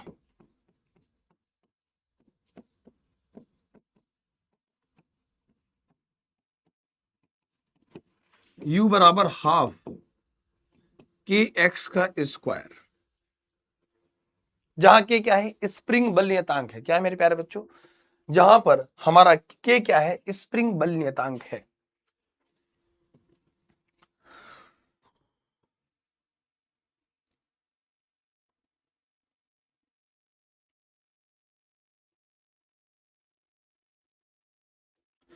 अब आता है इसके बाद ऊर्जा संरक्षण का सिद्धांत। तो ऊर्जा संरक्षण का सिद्धांत यही कहते हैं बेटा कि ऊर्जा को न तो उत्पन्न कर सकते हैं, ये बस थियोरेटिकल आता है जो आपको समझ में आना चाहिए। ऊर्जा को तो ना हम उत्पन्न कर सकते हैं, ऊर्जा संरक्षित रहती है हमेशा, ठीक है ना। जैसे हमने मान लो कि स्प्रिंग को खींचा तो उस स्थिति ऊर्जा तो उत्पन्न हुई, ऐसा नहीं, वो नष्ट हो रही है, वो कन्वर्ट हो रही है एक रूप से दूसरे रूप में। ऊर्जा कहते हैं कि energy neither be created nor be destroy but it converts one from another. ऊर्जा को न तो उत्पन्न कर सकते हैं न ही नष्ट कर सकते हैं, बल्कि एक रूप से दूसरे रूप में हमेशा परिवर्तित कर सकते हैं मेरे प्यारे बच्चों, ठीक है। चलिए हेडिंग डालेंगे मेरे प्यारे बच्चों, कोलिजन यानी कि संघट्ट। संघट्ट का सबसे सिंपल लैंग्वेज है, सबसे सिंपल लैंग्वेज संघट्ट का। संघट्ट का मतलब होता है बाबू टक्कर। देखो टक्कर कई प्रकार से हो सकते हैं, जब दो द्रव्यमान आपस में सामने सामने से भिड़ जाए, कोई एक आदमी चल रहा है पीछे से कोई धक्का दे दे, है ना, और कोई आदमी इधर से आ रहा है इधर से जा रहा है तो दोनों एक साथ में धक्का दे। हो सकता है एक बड़ा वाला द्रव्यमान हो, एक स्थिर हो दूसरा धक्का दे दे, है ना। कंडीशन देखिए कहाँ कहाँ बन सकता है। या तो देखो गाड़ी का टक्कर कैसे होता है, ठीक है, आइए समझाते हैं।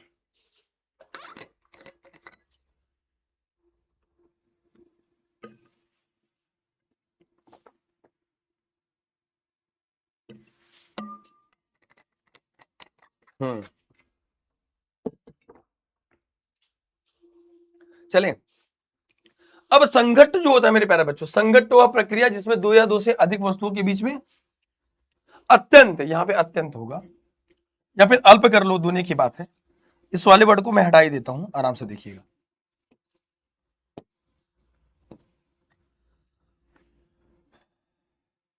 हे ईश्वर,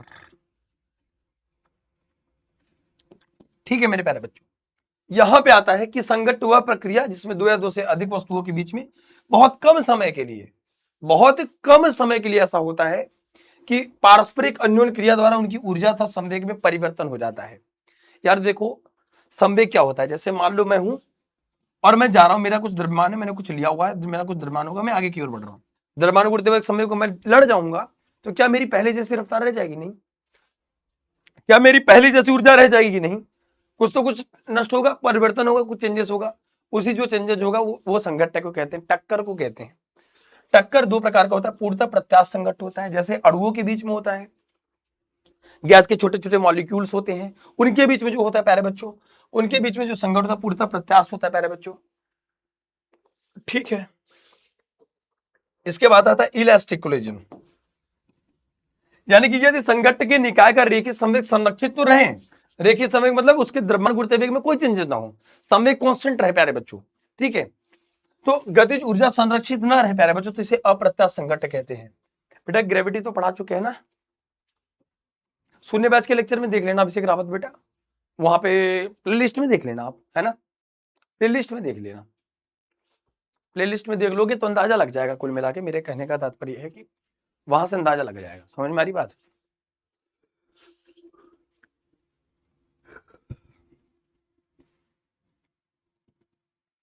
चलिए,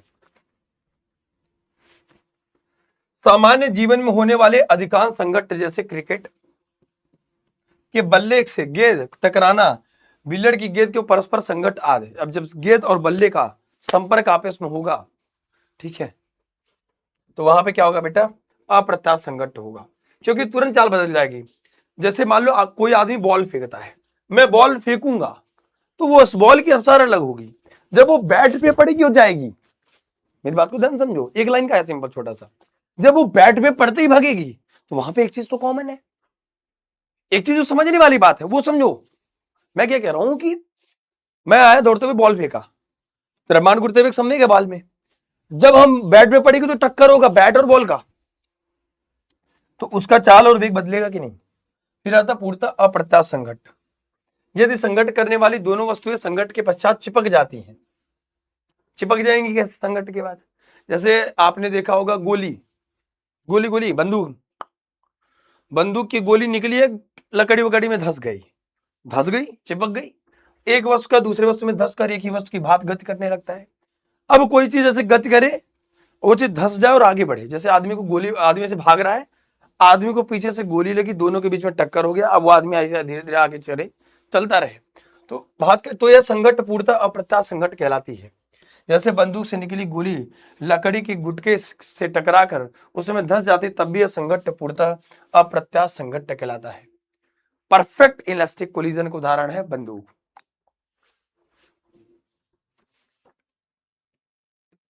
प्रत्यास्थ संघट्ट होता है बेटा, अभिषेक रावत प्रत्यास्थ संघट्ट होता है मेरे प्यारे बच्चे।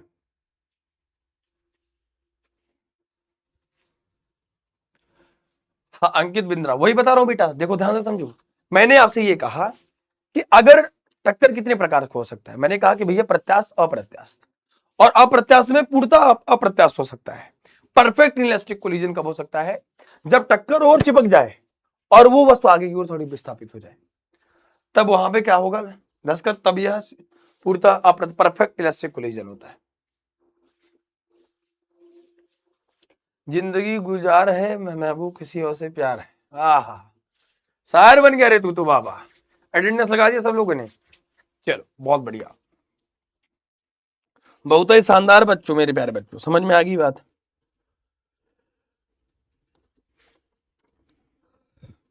परफेक्ट इलास्टिक कोलिजन, आगे बढ़े। परफेक्ट इलास्टिक कोलिजन,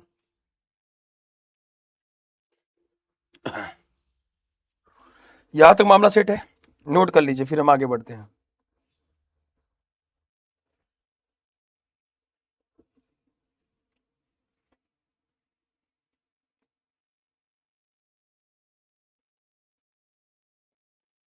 ठीक है,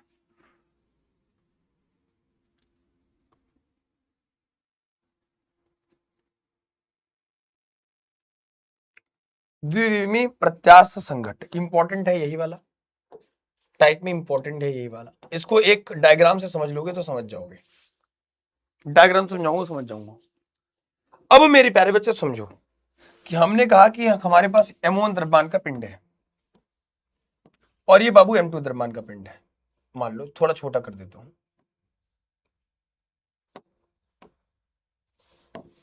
ठीक है, ये M1 है, ये M2 है, इसकी चाल U1 है, इसकी चाल U2 है, गति कर रहे हैं, भागे जा रहे हैं। अब इनको थोड़ी देर बाद इनके बीच में टक्कर होगा। टक्कर तो जरूरी है मित्र, टक्कर क्या है बाबू, जरूरी है। टक्कर हो गया, टकराव है, इनको टकराव।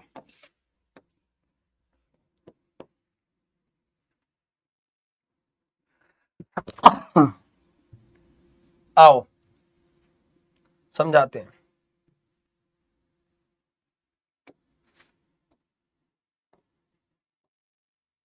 अब जो टक्कर के समय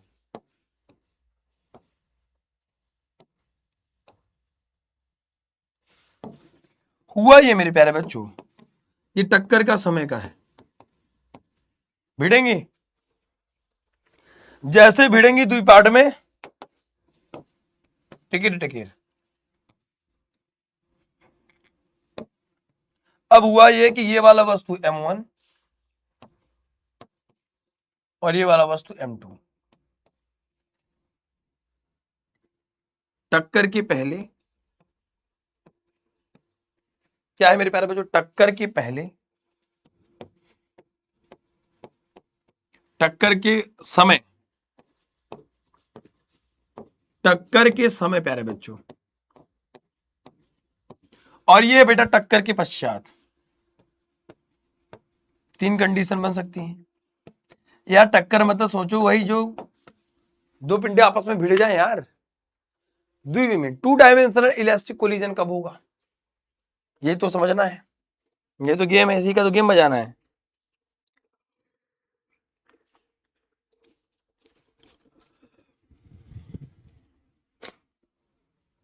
ठीक है, चल अब जब ये टकराएगी, टकराई तो कुछ एंगल पर ये भी और ये भी, अब इसकी चाल V1 हो गई, बदल गई, इसकी चाल V2 हो गई, बदल गई। भाई एक दोनों पिंड चल रहे थे बढ़िया से अपने हिसाब से, ये कार थी, ये कार थी चल रही है, ये कार मारा धाए से धक्का, तो क्या ये कार सीधे विस्थापित हो सकती है, बहुत कम चांस है। ये इधर उधर आ गई, इधर उधर आ गई, लेकिन क्या इसका वही वेग रहेगा। सर मैथ पढ़ना है, प्लीज मैथमेटिक्स शुरू कीजिएगा सर। अच्छा का है भैया, कौन है खुशी में,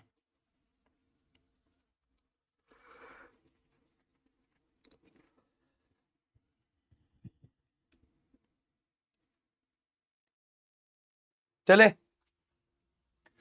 तो यहां पे आता है बेटा संघट्ट के पहले गतिज ऊर्जा,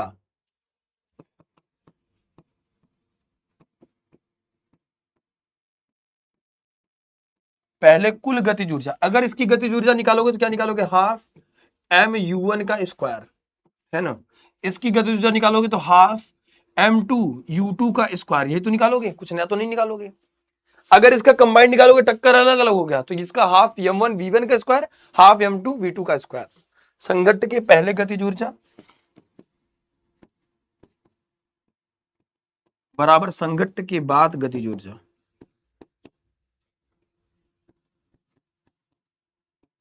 संघट्ट के बाद मेरे प्यारे बच्चों गतिज ऊर्जा। संघट्ट का मतलब क्या है, अब दोनों पिंड जब आपस में टकरा गई, यहां पे टकराई, अलग अलग वेग पकड़ ली, इसकी गतिज ऊर्जा तुम अपने मुंह से बताओ कि अगर इसकी गतिज ऊर्जा तुमको लिखनी हो तो लिखोगे हाफ m1 v1 का स्क्वायर, है ना। तो यहां से हो जाएगा हाफ m1 u1 का square plus half m2 u2 का स्क्वायर बराबर हाफ m1v1 का स्क्वायर हाफ m1v1 का स्क्वायर प्लस हाफ m2v2 का स्क्वायर।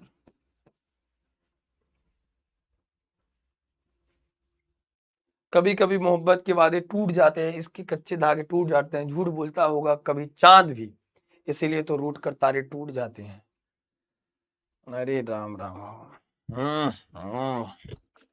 पढ़ लो, ये सब काम आई।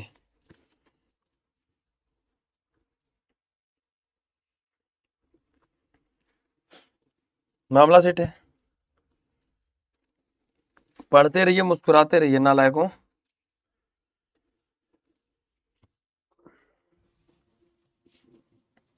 चल, संगठन के कई ढेर सारे प्रकार होते हैं, कई ढेर सारी चीजें पूछी जाती हैं। आप लोग बताइए अभी।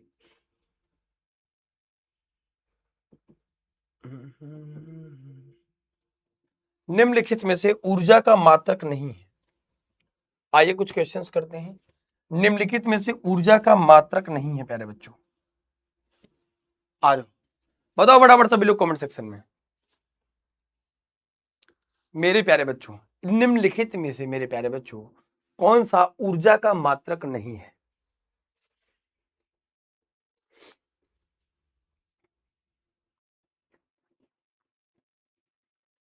अंकित बिंद्रा बेटा होगी ना, क्यों टेंशन ले रहे हो, पढ़ा रहा हूं तो रिवीजन कर लो। निम्नलिखित में ऊर्जा का मात्रक नहीं है। अब ऊर्जा मतलब कार्य प्रकार से, ऊर्जा का मात्रक जूल भी होगा, कैलोरी भी होगा, इलेक्ट्रॉन वोल्ट भी ऊर्जा का मात्रक है, किलोवाट। वाट और किलोवाट शक्ति का मात्रक है, ऊर्जा का मात्रक नहीं है प्यारे बच्चों, है ना, याद रखिएगा। क्या वो पोल नहीं जा रहा है क्या? पोल नहीं गया क्या तुम लोग को? शर्म तो थे जख्मी भर जाएगा, क्या खबर थी रोग दिल में उतर जाएगा, हाथों की लकीर तू ही अगर प्यार करेगा तो बिखर जाएगा। सर आप फायर है, फायर है, मैं फायर हूं। आ जा मित्र। चलो, इसका आंसर कमेंट में बताना सबको, अभी नहीं बाद में बताना, अगले सवाल पे चलेंगे। इसका आंसर कमेंट में बताना। निम्नलिखित में से शक्ति का मात्रक नहीं है। वाट, किलोवाट, किलोवाट घंटा है शक्ति।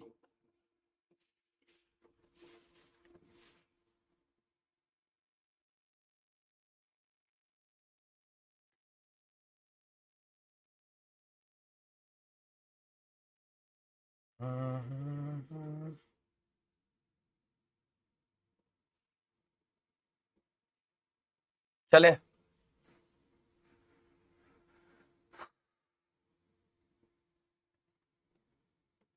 चलो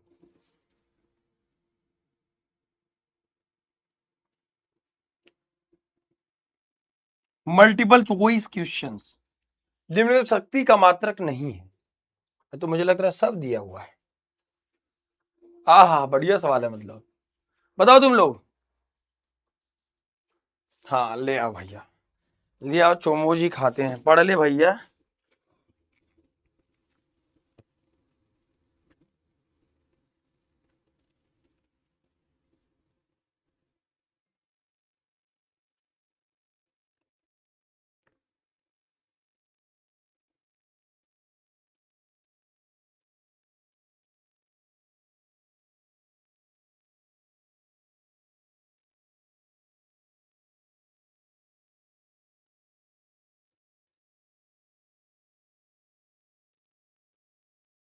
चले बाबू।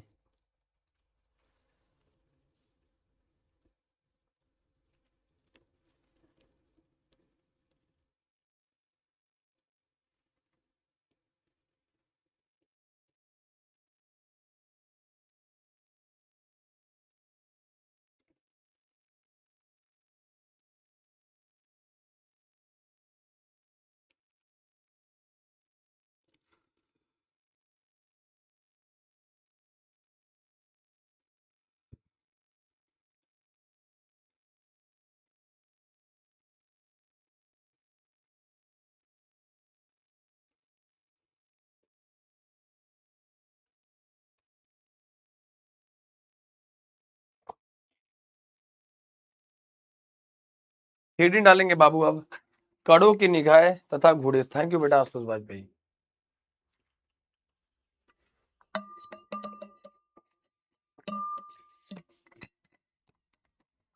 चलिए ठीक है बेटा, हम जानते हैं हरिओम लाल, हरिओम मोहन लाल, आ जाओ बेटा। देखो वाट जो है वो भी शक्ति का मात्रक है, किलो वाट भी शक्ति का मात्रक है, किलो वाट घंटा नहीं है मात्रक। C option is the correct answer. Ankit Bindra, Jyoti Rajak, ब्राग ब्रघन कुशवाहा, बहुत बढ़िया। अभिषेक रावत, श्रेयांशी मौर्य, बहुत बढ़िया। चलो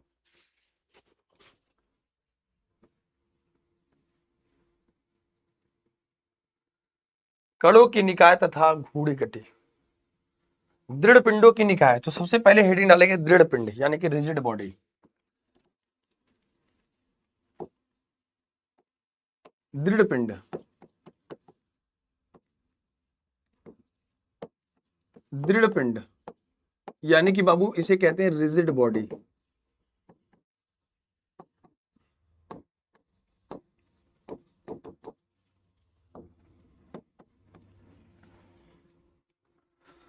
दृढ़ पिंडों की निकाय तथा घूड़ी गति। दृढ़ पिंड क्या होता है?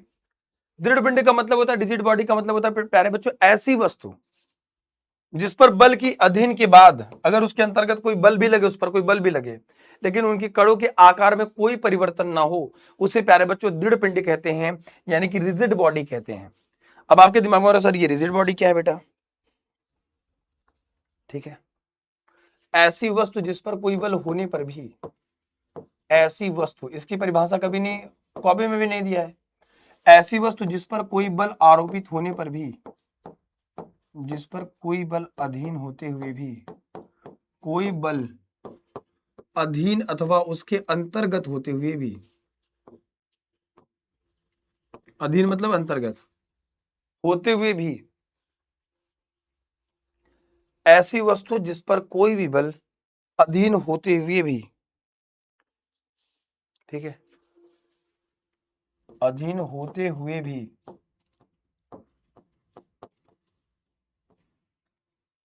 उसके आकार में कोई परिवर्तन ना हो, उसके आकार में कोई परिवर्तन ना हो,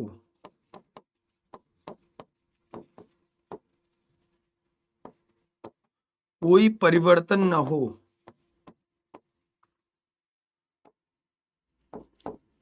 दृढ़ पिंड कहलाता है।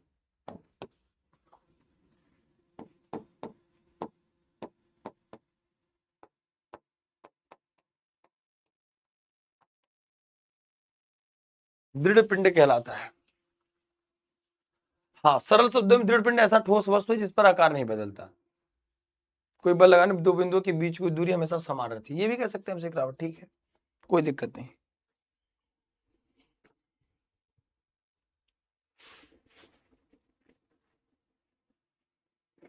द्रव्यमान केंद्र अथवा संहति केंद्र, सेंटर ऑफ मास, मोश, centre of mass. Centre of mass क्या है बाबू? ध्यान से देखो, किसी निकाय पिंड का द्रव्यमान केंद्र वह बिंदु जो निकाय के साथ इस प्रकार गति करता है जैसे निकाय का जो संपूर्ण द्रव्यमान हो उस बिंदु पर संकेंद्रित हो। आपने पंखा देखा? पंखा, पंखा को चलते हुए देखा है? पंखा ऐसे बंधा रहता है और ये ऐसे रोटेट करता रहता है। आपने फैन को देखा ना, बहुत आराम से। फैन क्या काम करता है मेरे प्यारे बच्चों? फैन जो है वो प्यारे बच्चे रोटेट होता रहता है, घूमता रहता है। घूमता रहता है कि नहीं रहता है फैन को? तो वो किसी एक अक्ष के परिता मस्त घूमता टहलता रहता है और हमें ऐसा लगता है कि जैसे इसका सेंटर ऑफ मास एकदम बीच में होगा। अगर मान लो हमारे पास पेन है, सेंटर ऑफ मास को ऐसे भी लिख सकते हो COM से, COM। अगर मैं COM कहूंगा तो आप यही समझना कि COM का मतलब है सेंटर ऑफ मास मेरे प्यारे बच्चे।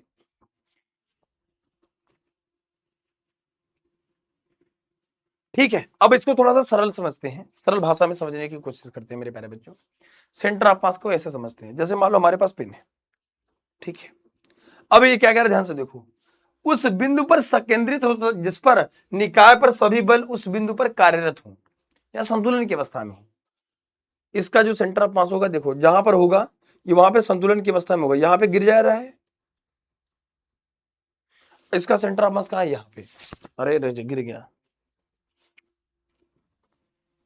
ठीक है, ऐसे देखो। अब इसका सेंटर ऑफ मास कहाँ है? ठीक इसके मध्य बिंदु पर, यहां पर। ऐसा निकाय पिंड का द्रव्यमान वह केंद्र बिंदु है, एक प्रकार से बिंदु है, पॉइंट है, जो निकाय के साथ इस प्रकार गति करता है जैसे निकाय का संपूर्ण द्रव्यमान उसके पॉइंट पर स्थिर हो। निकाय वहां संतुलन की अवस्था में होगा मेरे प्यारे बच्चे।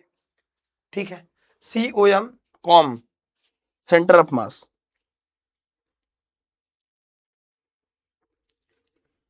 ठीक है, किसी वस्तु का द्रव्यमान केंद्र, नोट करके लिखिएगा, किसी वस्तु का द्रव्यमान केंद्र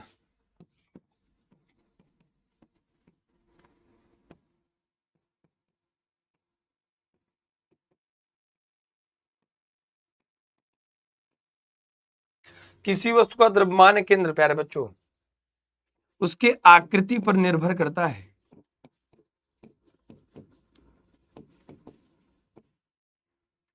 आकृति पर प्यारे बच्चों निर्भर करता है।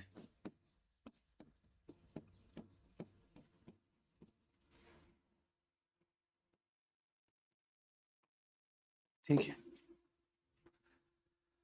याद रखिएगा, किसी वस्तु का, अगर आप देखेंगे किसी वस्तु का द्रव्यमान केंद्र उसकी आकृति पर, उसके शेप एंड साइज पे डिपेंड करता है। ठीक है, जैसे हमारे पास एक लोहे की रॉड होगी, छड़ होगी, तो इसका जो सेंटर ऑफ मास होगा ठीक मध्य बिंदु पर होगा। ठीक है प्यारे बच्चों, क्या होगा? मध्य बिंदु पर होगा।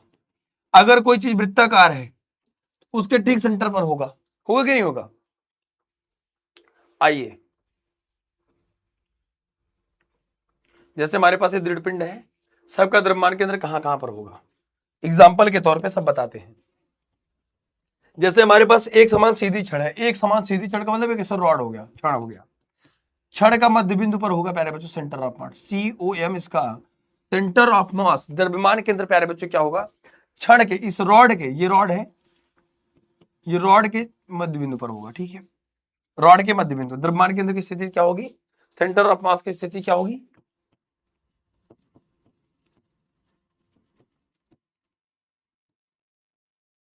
ठीक है, आयताकार पटल है। आयताकार पटल का मतलब है जिसके आमने सामने की भुजा बराबर हो। ठीक है, दोनों विकर्णों के कटान बिंदु पर, ये विकर्ण ऐसे है, बचपन विकर्ण भी नहीं पढ़े हो क्या? विकर्ण तो पढ़े होगे। ये विकर्ण है, ये इसके विकर्णों के कटान बिंदु पर, ये सेंटर ऑफ मास इसका होगा। अगला है त्रिभुजाकार माध्यिकाओं के कटान बिंदु पर। अगर हमने कहा त्रिभुजाकार, ये माध्यिकाओं के कटान बिंदु पर, माध्यिका क्या होगी? यू श्यू श्यू, यहां पर होगा सेंटर ऑफ मास। बोलो हाँ कि ना? तो यानी कि आप ये देख रहे हैं जैसे जैसे आकार में परिवर्तन हो रहा है वैसे वैसे सेंटर ऑफ मास हमारा क्या हो रहा है? चेंज हो रहा है कि नहीं हो रहा है? हाँ, द्रव्यमान केंद्र सही, बिल्कुल ठीक है, मामला सेट है।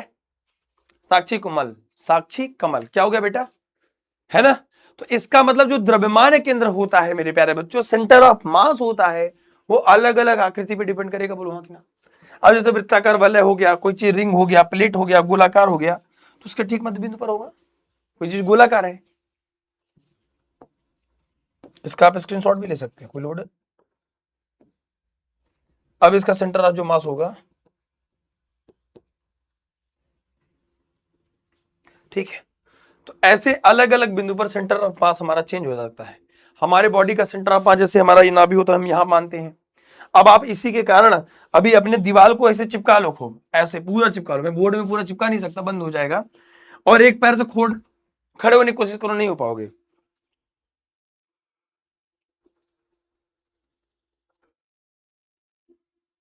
अपने आप को दीवार में चिपका लो, एक अपना पैर जो दीवार के साइड है उसको चिपकाए रहो, जमीन पर रखो, बाकी दूसरा पैर को उठाओगे, नहीं उठेगा।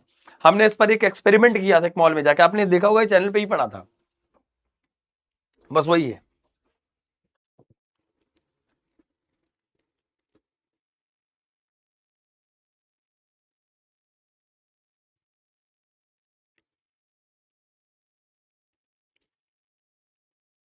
मामला सेट है।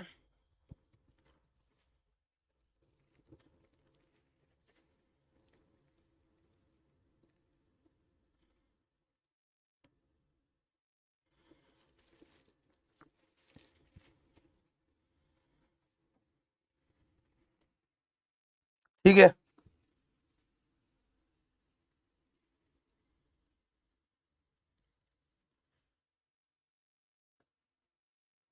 चलो हेडिंग डालेंगे, हेडिंग डालेंगे मेरे प्यारे बच्चों आराम से। दो कणों के निकाय के द्रव्यमान केंद्र की स्थिति, अथवा करके दो कणों के निकाय की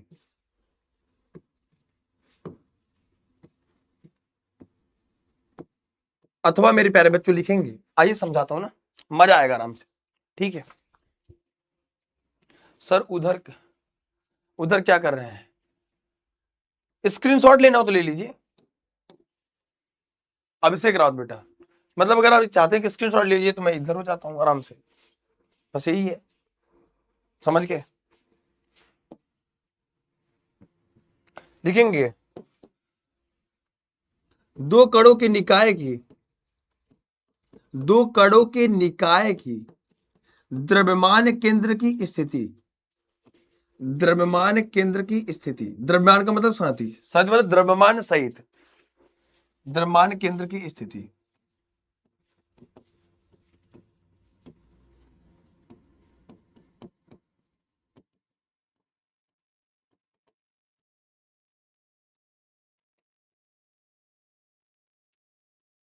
चलिए आए, स्टार्ट करें, है ना?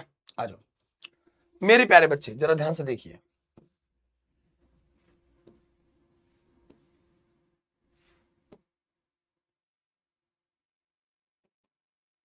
माना प्यारे बच्चों, ये 0,0 है, यानी कि मूल बिंदु है, जिसे आप कहते हैं क्या? मूल बिंदु है। प्रारंभ स्थिति में कण का कण यहां पर है, ठीक है। माना यहां से यहां तक प्यारे बच्चों एक कण का एक रॉड है, क्षण है, m1 है, और एक द्रव्यमान है प्यारे बच्चों m2 है। बोलो हाँ कि ना? है। माना कि इन दोनों कण का जो सेंटर ऑफ मास है COM है, वो हमने मान लिया एक क्षण है, इसके किसी एक निश्चित बिंदु पर है, यानी कि हमने कह दिया कि x दूरी पर है। x दूरी पर सेंटर ऑफ मास है मेरे प्यारे बच्चों, x दूरी पर सेंटर ऑफ मास है। मेरी बात को ध्यान समझिए, ठीक है। मैंने कहा कि हमारा एक कण है, क्षण है, एक द्रव्यमान m1 यहां पर है, एक द्रव्यमान m2 है, ठीक है। जैसे ये भी होगा, क्षण हो गया ना, ये वाला समझो, ये सिर्फ रॉड है, क्षण है, ठीक है। इसका ये वाला हिस्सा, ये वाला हिस्सा, हमने कहा इसका जो सेंटर ऑफ मास है वो मध्य बिंदु पर कहीं पे भी है, किसी एक यहां से यहां तक x दूरी पर है मेरे बच्चों, ठीक है। यहां तक मैटर सेट है।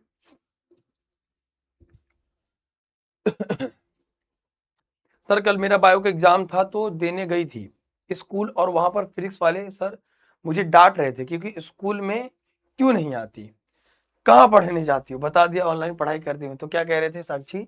कमाल, अच्छा बेटा, कोई बात नहीं बेटा, पढ़ो, कोई दिक्कत नहीं है, ठीक है। चलो मेरे प्यारे बच्चों ध्यान समझिए, हमने कहा इस कण पे दूरी x ऑफ सेंटर ऑफ मास जो है वो यहां पर है, ये हमारा क्या है? x अक्ष है, ठीक है। इस यमोन पर जो कण की स्थिति है वो माने x1, 0 है, और यहाँ पे मानव कण की स्थिति x2, 0 मान लिया। माना x दूरी पर इसका सेंटर ऑफ मास है, लिखेंगे बिंदु O के सापेक्ष, बिंदु O के सापेक्ष movement of m1, that is m1 x1, है ना। मूवमेंट ऑफ, मूवमेंट है भाई, मूवमेंट, मूवमेंट ऑफ m2 बराबर मेरे प्यारे बच्चों m2 x2 हो गया। बताओ हाँ? हमने बोला कि x दूरी पर सेंटर ऑफ मास है, ठीक है। अतः कण की स्थिति, अतः कण की सेंटर ऑफ मास की स्थिति, अतः कण का निकाय का पूरा द्रव्यमान एक केंद्र पर स्थित रहता है। कण के द्रव्यमान केंद्र की स्थिति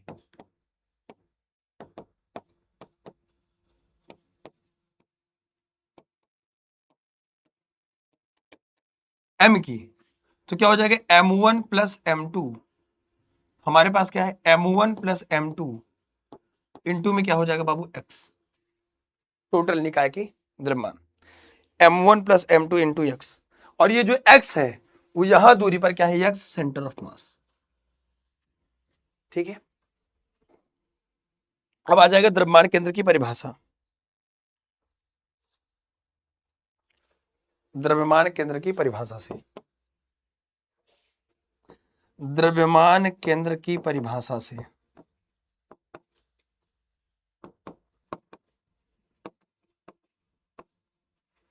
अभी मैं समझा भी दूंगा। द्रव्यमान, अरे यार चल जा भैया, द्रव्यमान केंद्र की प्यारे बच्चों परिभाषा से। अब द्रव्यमान केंद्र की परिभाषा क्या कहती है बेटा, पहले संवेग संरक्षण सिद्धांत m1 प्लस m2 आपने पढ़ा भी होगा, इंटू में x centre of mass COM, यहां पे लिखेंगे XCOM बराबर m1 x1 plus m2 x2, है ना। तो यहां से एक्स सेंटर ऑफ मास जो आएगा वो आ जाएगा m1 x1 plus m2 x2 upon में m1 प्लस में m2 हो जाएगा, और ये प्यारे बच्चों खत्म हो जाएगा। अभी फाइनल समझा दूं, सर बहुत डांट रहे थे, बोले कि स्कूल आया करो, ऑनलाइन से कुछ नहीं करना, सब करा देंगे। अच्छा, कह रहे थे आओ और सब करा देंगे।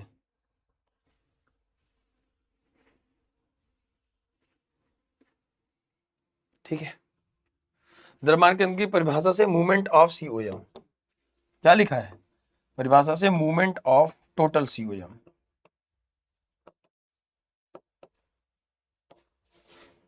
यह सेंटर ऑफ मास क्या आ गया बेटा, m1 x1। अब आपके दिमाग में आ रहा होगा सर ये क्या चीज है, ये बेटा आपको दिया रहेगा आपके परीक्षा में, आपके जब एग्जाम में आएगा आपको द्रव्यमान की स्थिति दी रही, m1 m2 की वैल्यू गिवन रहेगी, x1 x2 की वैल्यू गिवन रहेगी, छाप लीजिए।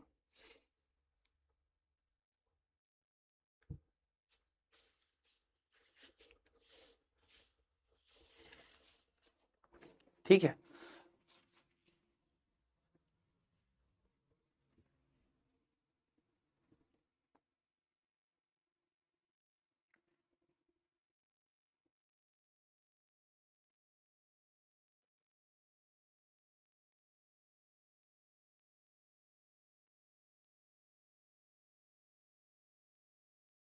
ठीक है,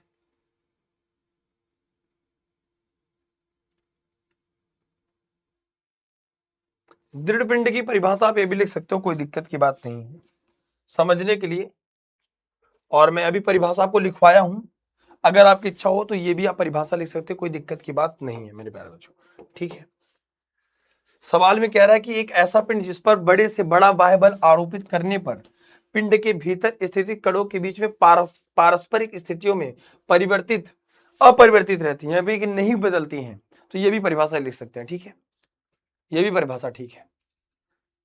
पिछला स्क्रीनशॉट लेना है, पिछला ये सेंटर ऑफ मास वाला, तो आपको ये फार्मूला याद रखना है, फार्मूले से आपको न्यूमेरिकल आ सकता है।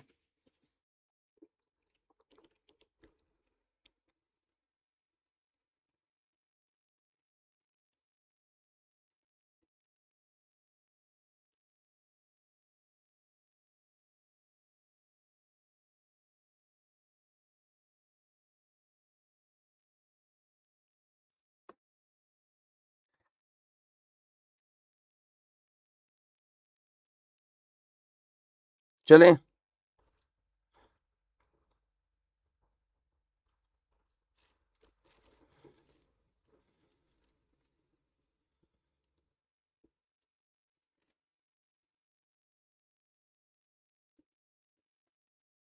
चलिए अब हेडिंग डालेंगे बाबू, जड़त्व आघूर्ण। क्या डालेंगे हेडिंग, जड़त्व आघूर्ण। पेपर स्टार्ट होने वाले तो सेकंड बुक का वन शॉट करा दो, पूरा देख ले जाओगे सब लोग, कोई दिक्कत नहीं होगी। हेडिंग डालेंगे बाबू, जड़त्व आघूर्ण, movement of inertia. Movement of inertia के पहले हमें पढ़ना पड़ेगा बाबू बल आघूर्ण, टॉर्क। इसे प्यारे बच्चे बोलते हैं टॉर्क, बोलते हैं टॉर्क, समझ लीजिए। देखो जब भी कोई चीज किसी पर बल आरोपित करेंगे हम लोग, वैसे तो बल आरोपित करते हैं, बाहर से बल लगा तो वो बल होता है, जब भी कोई चीज किसी अक्ष के परितः एक्सिस के एलोंग रोटेट करने लगे तो वहां पे बल नहीं बल आघूर्ण लगता है।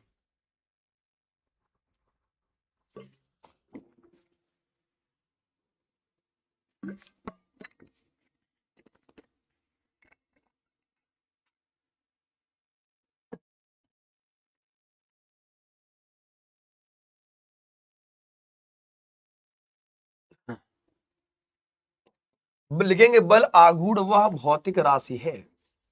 बल आघूर्ण मेरे प्यारे बच्चों एकदम भारत का सबसे सरलतम डेफिनेशन है बाबू, इसको पढ़ के तुम कोचिंग भी चला सकते हो।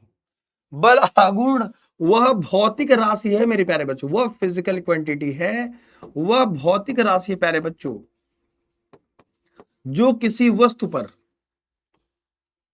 वस्तु पर कार्य करके, जो किसी वस्तु पर बल आरोपित करके उसे घुमा सकती है।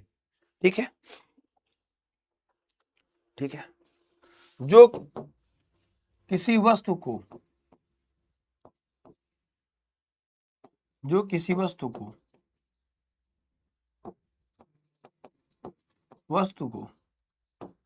अक्ष के परितः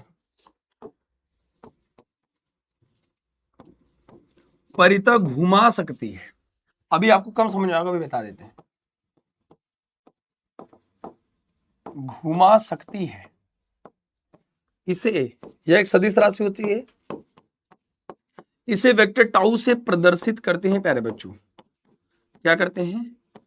प्रदर्शित करते हैं, इसे वेक्टर टाउ से प्रदर्शित करते हैं प्यारे बच्चों। टाउ बराबर हो जाएगा वेक्टर में आर इंटू में वेक्टर में एफ, होगा कि नहीं होगा?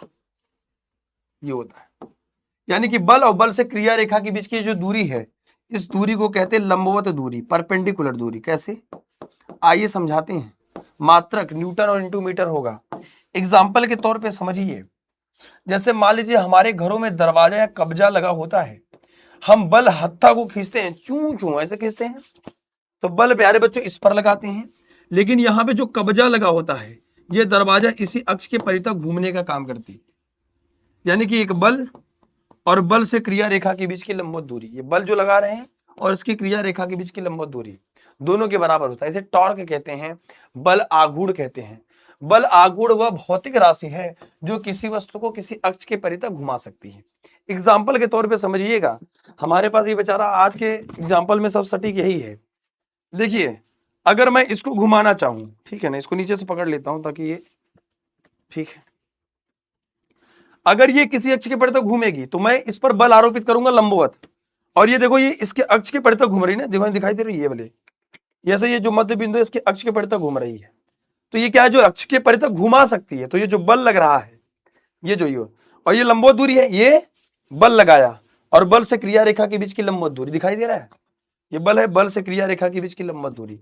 तो हम यहां पे ये कह सकते हैं मेरे प्यारे बच्चों, अगर कहीं पर भी कोई चीज किसी अक्ष के परितः घूम रही है ना, एक्सिस के एलोंग रोटेट कर रही है, आपके घर का दरवाजा किसी अक्ष के परितः घूमती है, तो आप क्या कह रहे हो, आप क्या क्या काम करते हो? जब कोई चीज किसी अक्ष के परितः घूमेगी तो इसका मतलब वहां पे बल नहीं बल आघूर्ण लेंगे। समझ में आ रही मेरी बात? वहां पे बल नहीं बल आघूर्ण लेंगे, टॉर्क लेंगे। तो टॉर्क क्या होता है बेटा? बल और बल से क्रिया रेखा के बीच की लंबवत दूरी। अब देखो, ये वैसे भी बहुत जेन्युइन है, जो आपको आनी चाहिए, समझ में आनी चाहिए, इसका स्क्रीनशॉट ले लीजिए, ठीक है।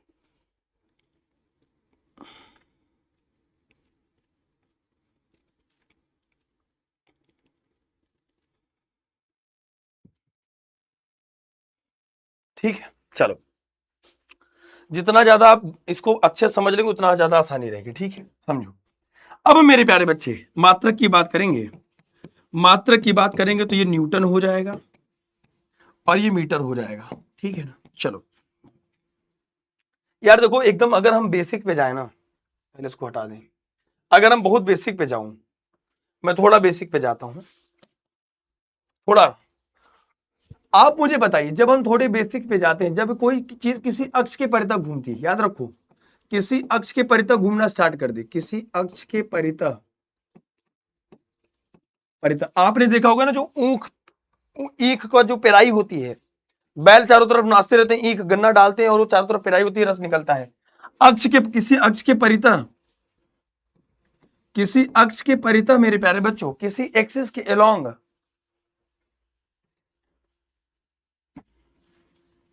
परितः वस्तु की गति। देखो सिंपल करके समझाता हूं थोड़ा। देखो जब नॉर्मल हम वेग कहें, जब वो रेखीय विस्थापन वेग कहें या फिर रेखीय वेग कहें, एक ही बात है। यहां पे जब कोई चीज अक्ष के परितः घूमेगी वहां पे कोणीय वेग होगा, बस बात खत्म। कोणीय वेग होगा, कोणीय विस्थापन होगा, कोणीय चाल होगा, है ना। जो चीज होगा एक एक्सेस के लॉन्ग हो रहा है, इस वजह से ऐसा होगा, है ना। यहाँ पे वेग होगा, विस्थापन होगा, समय होगा, चाल होगा, रेखी चाल होगा, रेखी वेग होगा, ऐसा होगा। ठीक है, हेडिंग डालेंगे बाबू, जड़त्व आघूर्ण, मूवमेंट ऑफ इनर्शिया। जड़त्व क्या है बेटा? किसी वस्तु का वह गुण जिसके कारण वह अपनी स्थिति में परिवर्तन का विरोध करती है, जड़त्व आघूर्ण कहलाता। मूवमेंट है भाई, मूवमेंट है, movement of inertia. Inertia, inertia जड़त्व मतलब आलसपन से है। तो जड़त्व आघूर्ण का मतलब वो वस्तु को घूमने में, घूमने का विरोध करे। अरे अभी हम चेयर को उठा के घुमाए तो क्या पूरा घूमने की कोशिश किया? क्या नहीं। चेयर को बैठाए, एक चुलबुला बैठा था तो पंखा घूमता है। पंखा को एक बार लाइट नहीं रहे तब ट्राई करिएगा, पंखा को एक बार घुमा के छोड़ दो, ये घूमेगा। किसी घूर्णन अक्ष के परितः जहां पे है उसके अक्ष के परितः घूम रहा है, घूमेगा कि नहीं? बोलो हाँ। अभी समझ में आएगा प्रिया शर्मा जी? ठीक है। देखो जब अगर हम बात करते हैं जैसे सड़क पर चल रहे हैं तो वहां पे हम विस्थापन लेते हैं, सड़क पर दौड़ रहे हैं तो रेखीय विस्थापन, रेखीय वेग, रेखीय चाल, समय, ये सब लेते हैं। लेकिन जब भी कोई चीज किसी अक्ष के परितः घूमना स्टार्ट कर देती है मेरे प्यारे बच्चे, तो वहां पे ये सब नहीं लेते, वहां पे कोड़ी लेते हैं, कोड़ी वेग, कोड़ी चाल, कोड़ी त्वरण, ये सब लेते हैं। समझ में आई की बात? तो अभी इसकी यूज पढ़ेंगे तो बताएंगे। जड़त्व आघूर्ण मतलब मूवमेंट ऑफ इनर्शिया। जड़त्व का मतलब आलसपन है, वो हमेशा किसी का परिवर्तन का विरोध कर देगी। ठीक है। अगर हम आपसे बात करें किसी वस्तु का वह गुण जो किसी वस्तु को घूमने में का विरोध कर दे,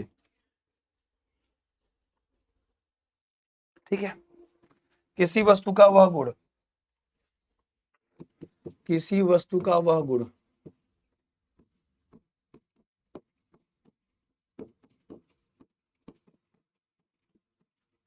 जिससे वह अपनी घूर्णी अक्ष में परिवर्तन, अपने घूर्णी अक्ष में होने वाले परिवर्तन का विरोध करती है,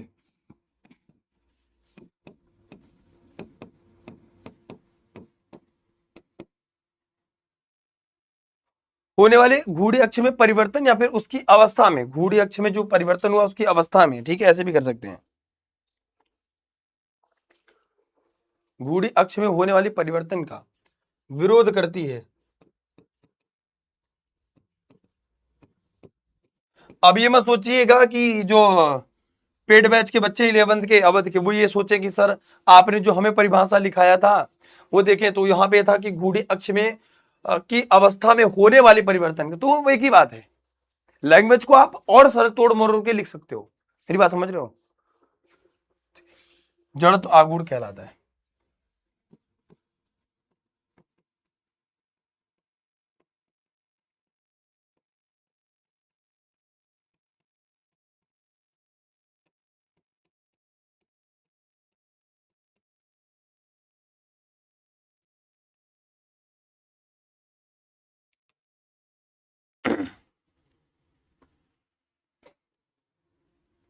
देखेंगे बाबू, एकल कण का जड़त्व आघूर्ण,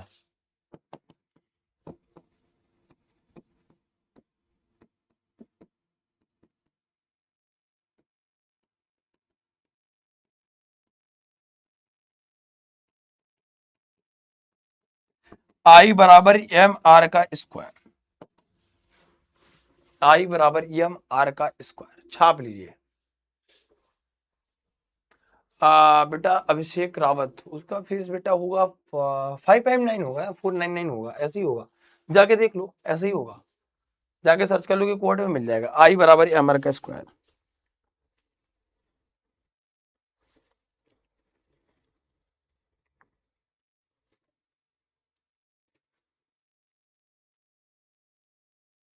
ठीक है,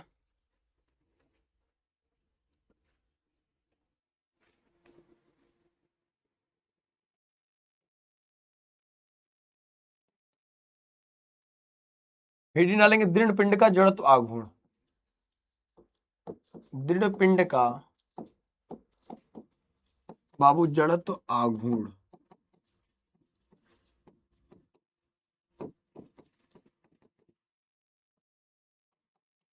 अभी देखो मैं आपको लिखूंगा ना घूर्णी गति का समीकरण, तो जैसे हमने आपको लिखा था ना कि गति का समीकरण, ऐसे भी आपको लिखवा देंगे घूर्णी गति का समीकरण, बहुत ज्यादा डिफरेंस नहीं रहेगा। तभी हमने रेखीय कोटि में संबंध आपको बता दिया।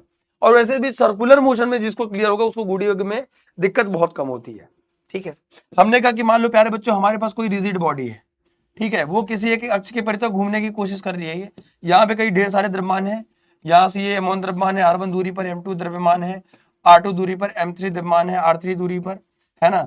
ये किसी एक अक्ष के परितः कोई कण घूमना चाह रहा है तो इसका जो जड़त्व आघूर्ण आता है, मूवमेंट ऑफ इनर्शिया I बराबर सिग्मा में I की वैल्यू 1 से लेके n तक m I का R का स्क्वायर। ठीक है,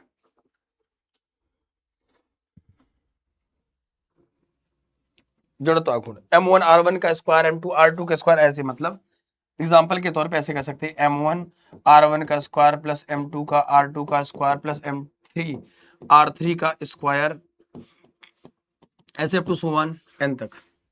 मतलब अगर जैसे मान लो कोई रिजिड बॉडी है, उसमें जो द्रव्यमान के कण हैं M1 M2 कई अलग अलग है, उनकी दूरियां अलग अलग है, और वो किसी अक्ष के परितः घूर्णी गति करना चाहती है, तो उनका जो जड़त्व आघूर्ण आएगा, मूवमेंट ऑफ इनर्शिया आएगा, वो टोटल के योग के बराबर आएगा। I बराबर ऐसे M R का स्क्वायर होता है, तो यहां पे M1 R1 का स्क्वायर हो जाएगा, बस बात खत्म।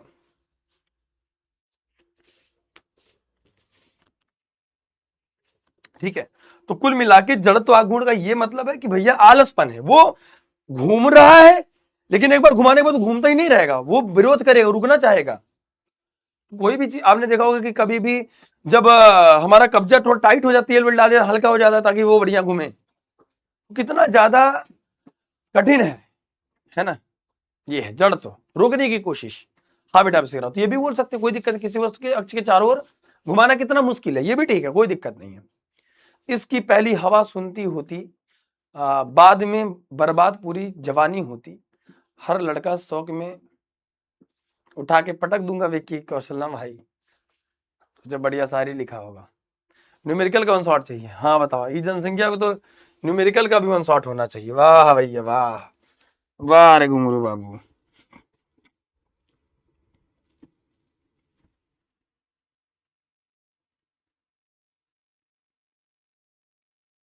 ठीक है, लिखेंगे जड़त्व आघूर्ण का प्रभाव।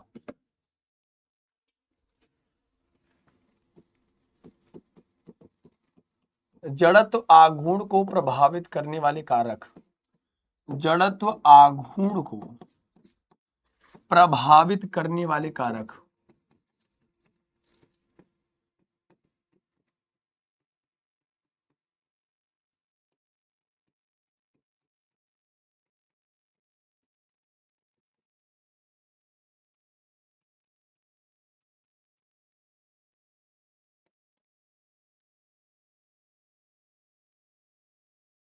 देखो एक तो एक ये है कि पिंड के द्रव्यमान पे तो करेगा, क्योंकि I बराबर हमारे स्क्वायर का है, तो द्रव्यमान के उस पे वितरण पर और द्रव्यमान पर, तो पिंड के द्रव्यमान पर करेगा। पिंड के I बराबर हमारे स्क्वायर है, तो पिंड के द्रव्यमान पर तो करेगा ही करेगा। पिंड के द्रव्यमान के वितरण पे, वो कैसे वो कण फैला हुआ है उस पर भी निर्भर करेगा। ठीक है, आराम से समझ में आ रही है।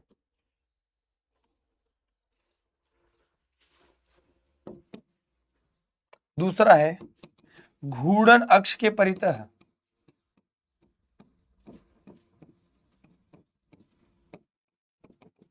द्रव्यमान या फिर वस्तु का वितरण।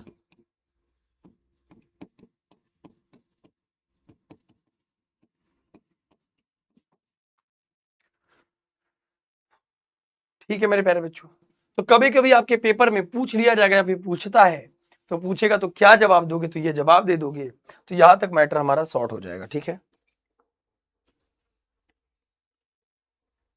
ठीक है, अब आता है घूर्णन त्रिज्या, या फिर इसे प्यारे बच्चों परिभ्रमण त्रिज्या भी कहते हैं। घूर्णन त्रिज्या या फिर मेरे प्यारे बच्चों इसे परिभ्रमण त्रिज्या भी कहते हैं। क्या कहते हैं? परिभ्रमण त्रिज्या। परिभ्रमण त्रिज्या।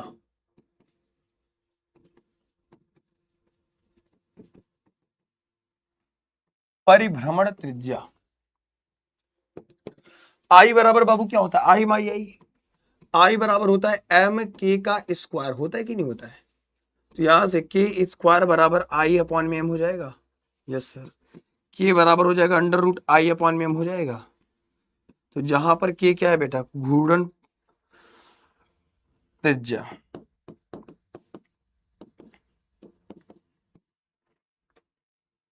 जैसे अच्छे के बाद ठीक है, एक ऐसी दूरी जहां पर अगर पूरा द्रव्यमान केंद्रित हो जाए लेकिन उसका जड़त्व आघूर्ण वही रहे, जहां पर इस अक्ष की परिधि घूम रहा है और द्रव्यमान केंद्र आपका वही रहे। ठीक, इसे घूर्णन त्रिज्या कहते हैं।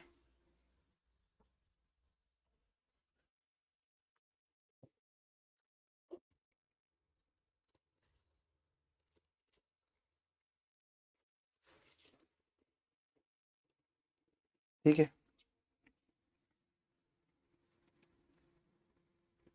बल आघूर्ण तथा जड़त्व आघूर्ण में संबंध। बल आघूर्ण तथा जड़त्व आघूर्ण में संबंध।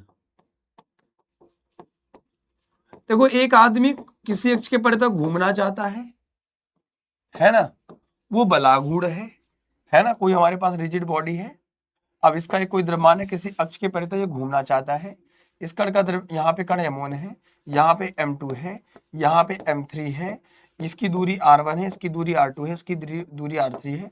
ये किसी एक अक्ष के परिधि घूमना चाहता है। तो हमें कह रहा है बल आघूर्ण क्या काम करता है, इन दोनों में डिफरेंस क्या है, आइए समझते हैं मेरे प्यारे बच्चों। ठीक है, बल आघूर्ण और जड़त्व आघूर्ण में मेरे प्यारे बच्चों संबंध।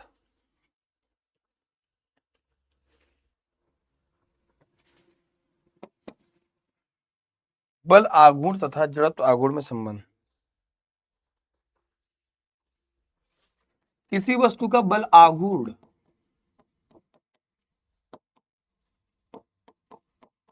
उसके जड़त्व आघूर्ण और कोणीय त्वरण के गुणनफल को कहते हैं। कोणीय त्वरण के गुणनफल को कहते हैं प्यारे बच्चों। टाउ बराबर होता है मेरे प्यारे बच्चों आई अल्फा।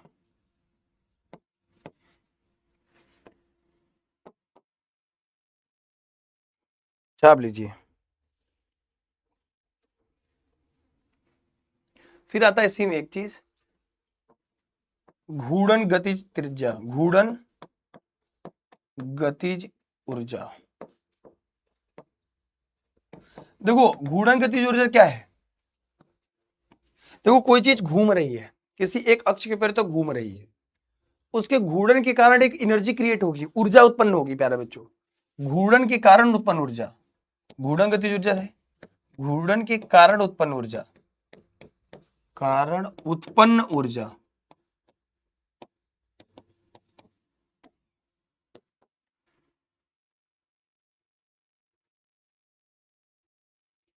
घूर्णन गतिज ऊर्जा के बराबर हाफ एम आई ओमेगा का स्क्वायर।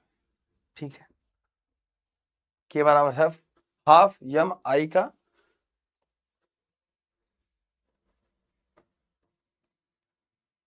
भैया काइनेटिक एनर्जी, घूर्णन के कारण उत्पन्न ऊर्जा हाफ एम ओमेगा का स्क्वायर।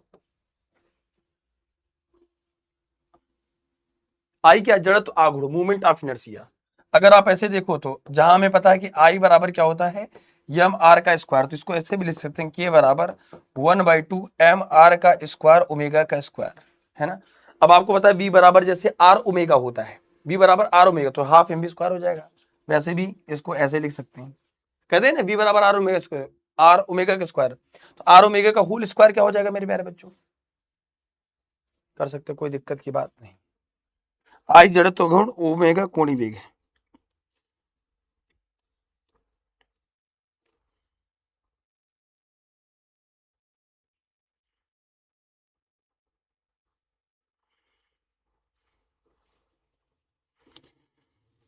छाप लीजिए।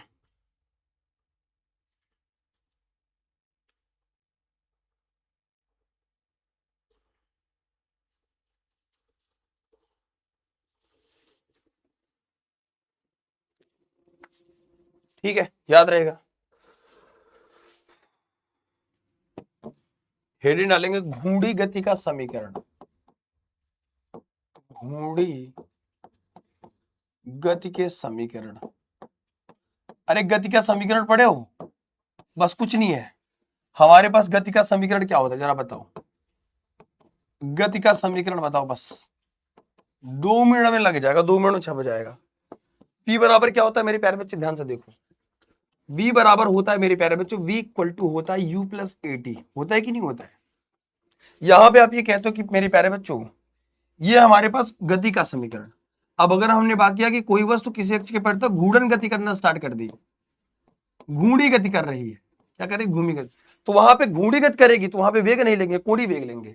तो यहां पे आप v बराबर रेखीय वेग लेते हैं, प्रारंभिक वेग जिसे कहते हैं, और ये अंतिम वेग है, ये प्रारंभिक है, ये प्रारंभिक वेग है। तो बस यहां पे क्या हो जाएगा? Omega equal to omega 0 plus alpha into में टी। ये प्रारंभिक कोणीय वेग है, ये अंतिम कोणीय वेग है। बी स्क्वायर बराबर क्या करते हैं? यू स्क्वायर प्लस 2as लेते हैं ना। यहां पे क्या लेंगे? ओमेगा का स्क्वायर बराबर ओमेगा 0 का स्क्वायर प्रारंभिक कोणीय वेग प्लस 2 अल्फा। यहां पे त्वरण की जगह पे क्या लेंगे? कोणीय त्वरण लेंगे मेरे प्यारे बच्चों, और थीटा लेंगे प्यारे बच्चों उसके जगह पर, विस्थापन की जगह कोणीय विस्थापन। ठीक है, आप कहते हो सर यस बराबर यूटी प्लस हाफ एटी का स्क्वायर।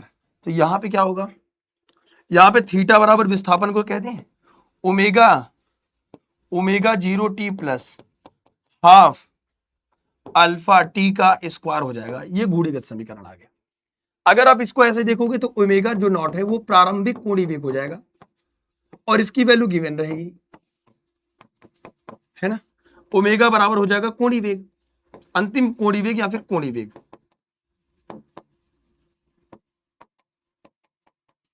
अल्फा क्या है? कोणीय त्वरण है।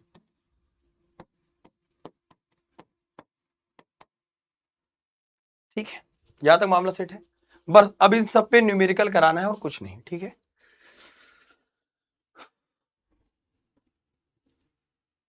अब कोणीय और इसका समीकरण इस सब पे न्यूमेरिकल करा देंगे, हो जाएगा। ठीक है, चलो बहुत बढ़िया।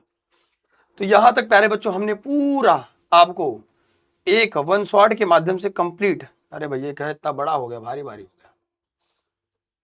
ठीक है, चलिए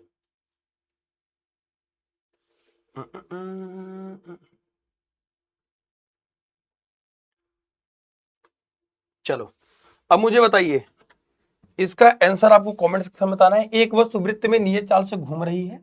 अगर चाल नियत है, मैंने आपको कार्य दो प्रकार का बताया, एक परिवर्ती बल द्वारा किया गया कार्य और कांस्टेंट बल द्वारा किया गया कार्य। इसका आंसर आपको कमेंट बताना है, बाकी वो आंसर मैंने तो दे ही दिया था। HW आपको कमेंट में देना है बाबू, ठीक है ना। चलो अगर अब इसके बाद इसका कंप्लीट आपको मैराथन चाहिए तो हमें बता दीजिएगा।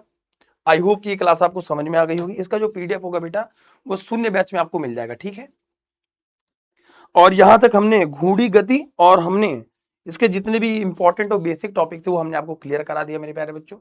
यानी कि अगर आप देखें तो यहाँ पे आप एक तो कार्य ऊर्जा शक्ति और घूर्णी गति के जितने भी इंपॉर्टेंट फैक्टर थे जो आपकी परीक्षा में आते हैं, जहां का डेरिवेशन आता है, सेंटर ऑफ मास क्या होता है, घूर्णी गति त्रिज्या क्या होता है, घूर्णन अक्ष क्या होता है, दृढ़ पिंड क्या होता है ना। आपने कोणीय संवेग ये सब पढ़ा होगा, तो उस सब को हमने आपको बता दिया। अब यहाँ तक हम यहीं तक रखते हैं, हमारी आपकी मुलाकात होगी छोटी सी बहुत लिटिल ब्रेक के बाद, है ना। चलो बाकी ऐसे पढ़ते रहिए, मुस्कुराते रहिए, इस परिवार से जुड़े रहिए। अटेंडेंस सभी लोग लगा दीजिएगा। जो हमने लास्ट में सवाल दिया है बहुत सिंपल दिया है कि एक प्रकार से नियत बल द्वारा, नियत घूम रहा है क्या, मतलब परिणामी बल F है, तो इस बल द्वारा किया गया कार्य शून्य होगा। शून्य है क्या है? कभी कभी, बहुधा, हमेशा कभी नहीं। ठीक है, अपना ध्यान रखिए, बाकी खूब पढ़िए, खूब मुस्कुराइए। महामैराथन पूरा चैप्टर का लेकिन बेटा आपको सभी बच्चों को बताना पड़ेगा, क्योंकि 11th के बहुत बच्चे सीरियस नहीं है। 11th के बच्चों को बता दीजिए कि भैया यहाँ पे क्लासेस जो है आपके शून्य बैच में रेगुलर चलेंगे। आपको क्या डालना है, अगर आपको इसका पीडीएफ चाहिए तो आप मेरे टेलीग्राम पे किशन सर _PW पर भी जा सकते हैं, ठीक है। किशन सर ऐसे भी जाएंगे तो टेलीग्राम पे मिल जाएगा, रुक जाओ, यहाँ पर भी आपको मिल जाएगा, ये बैच सर्च करिएगा, या फिर आप डालिएगा किशन सर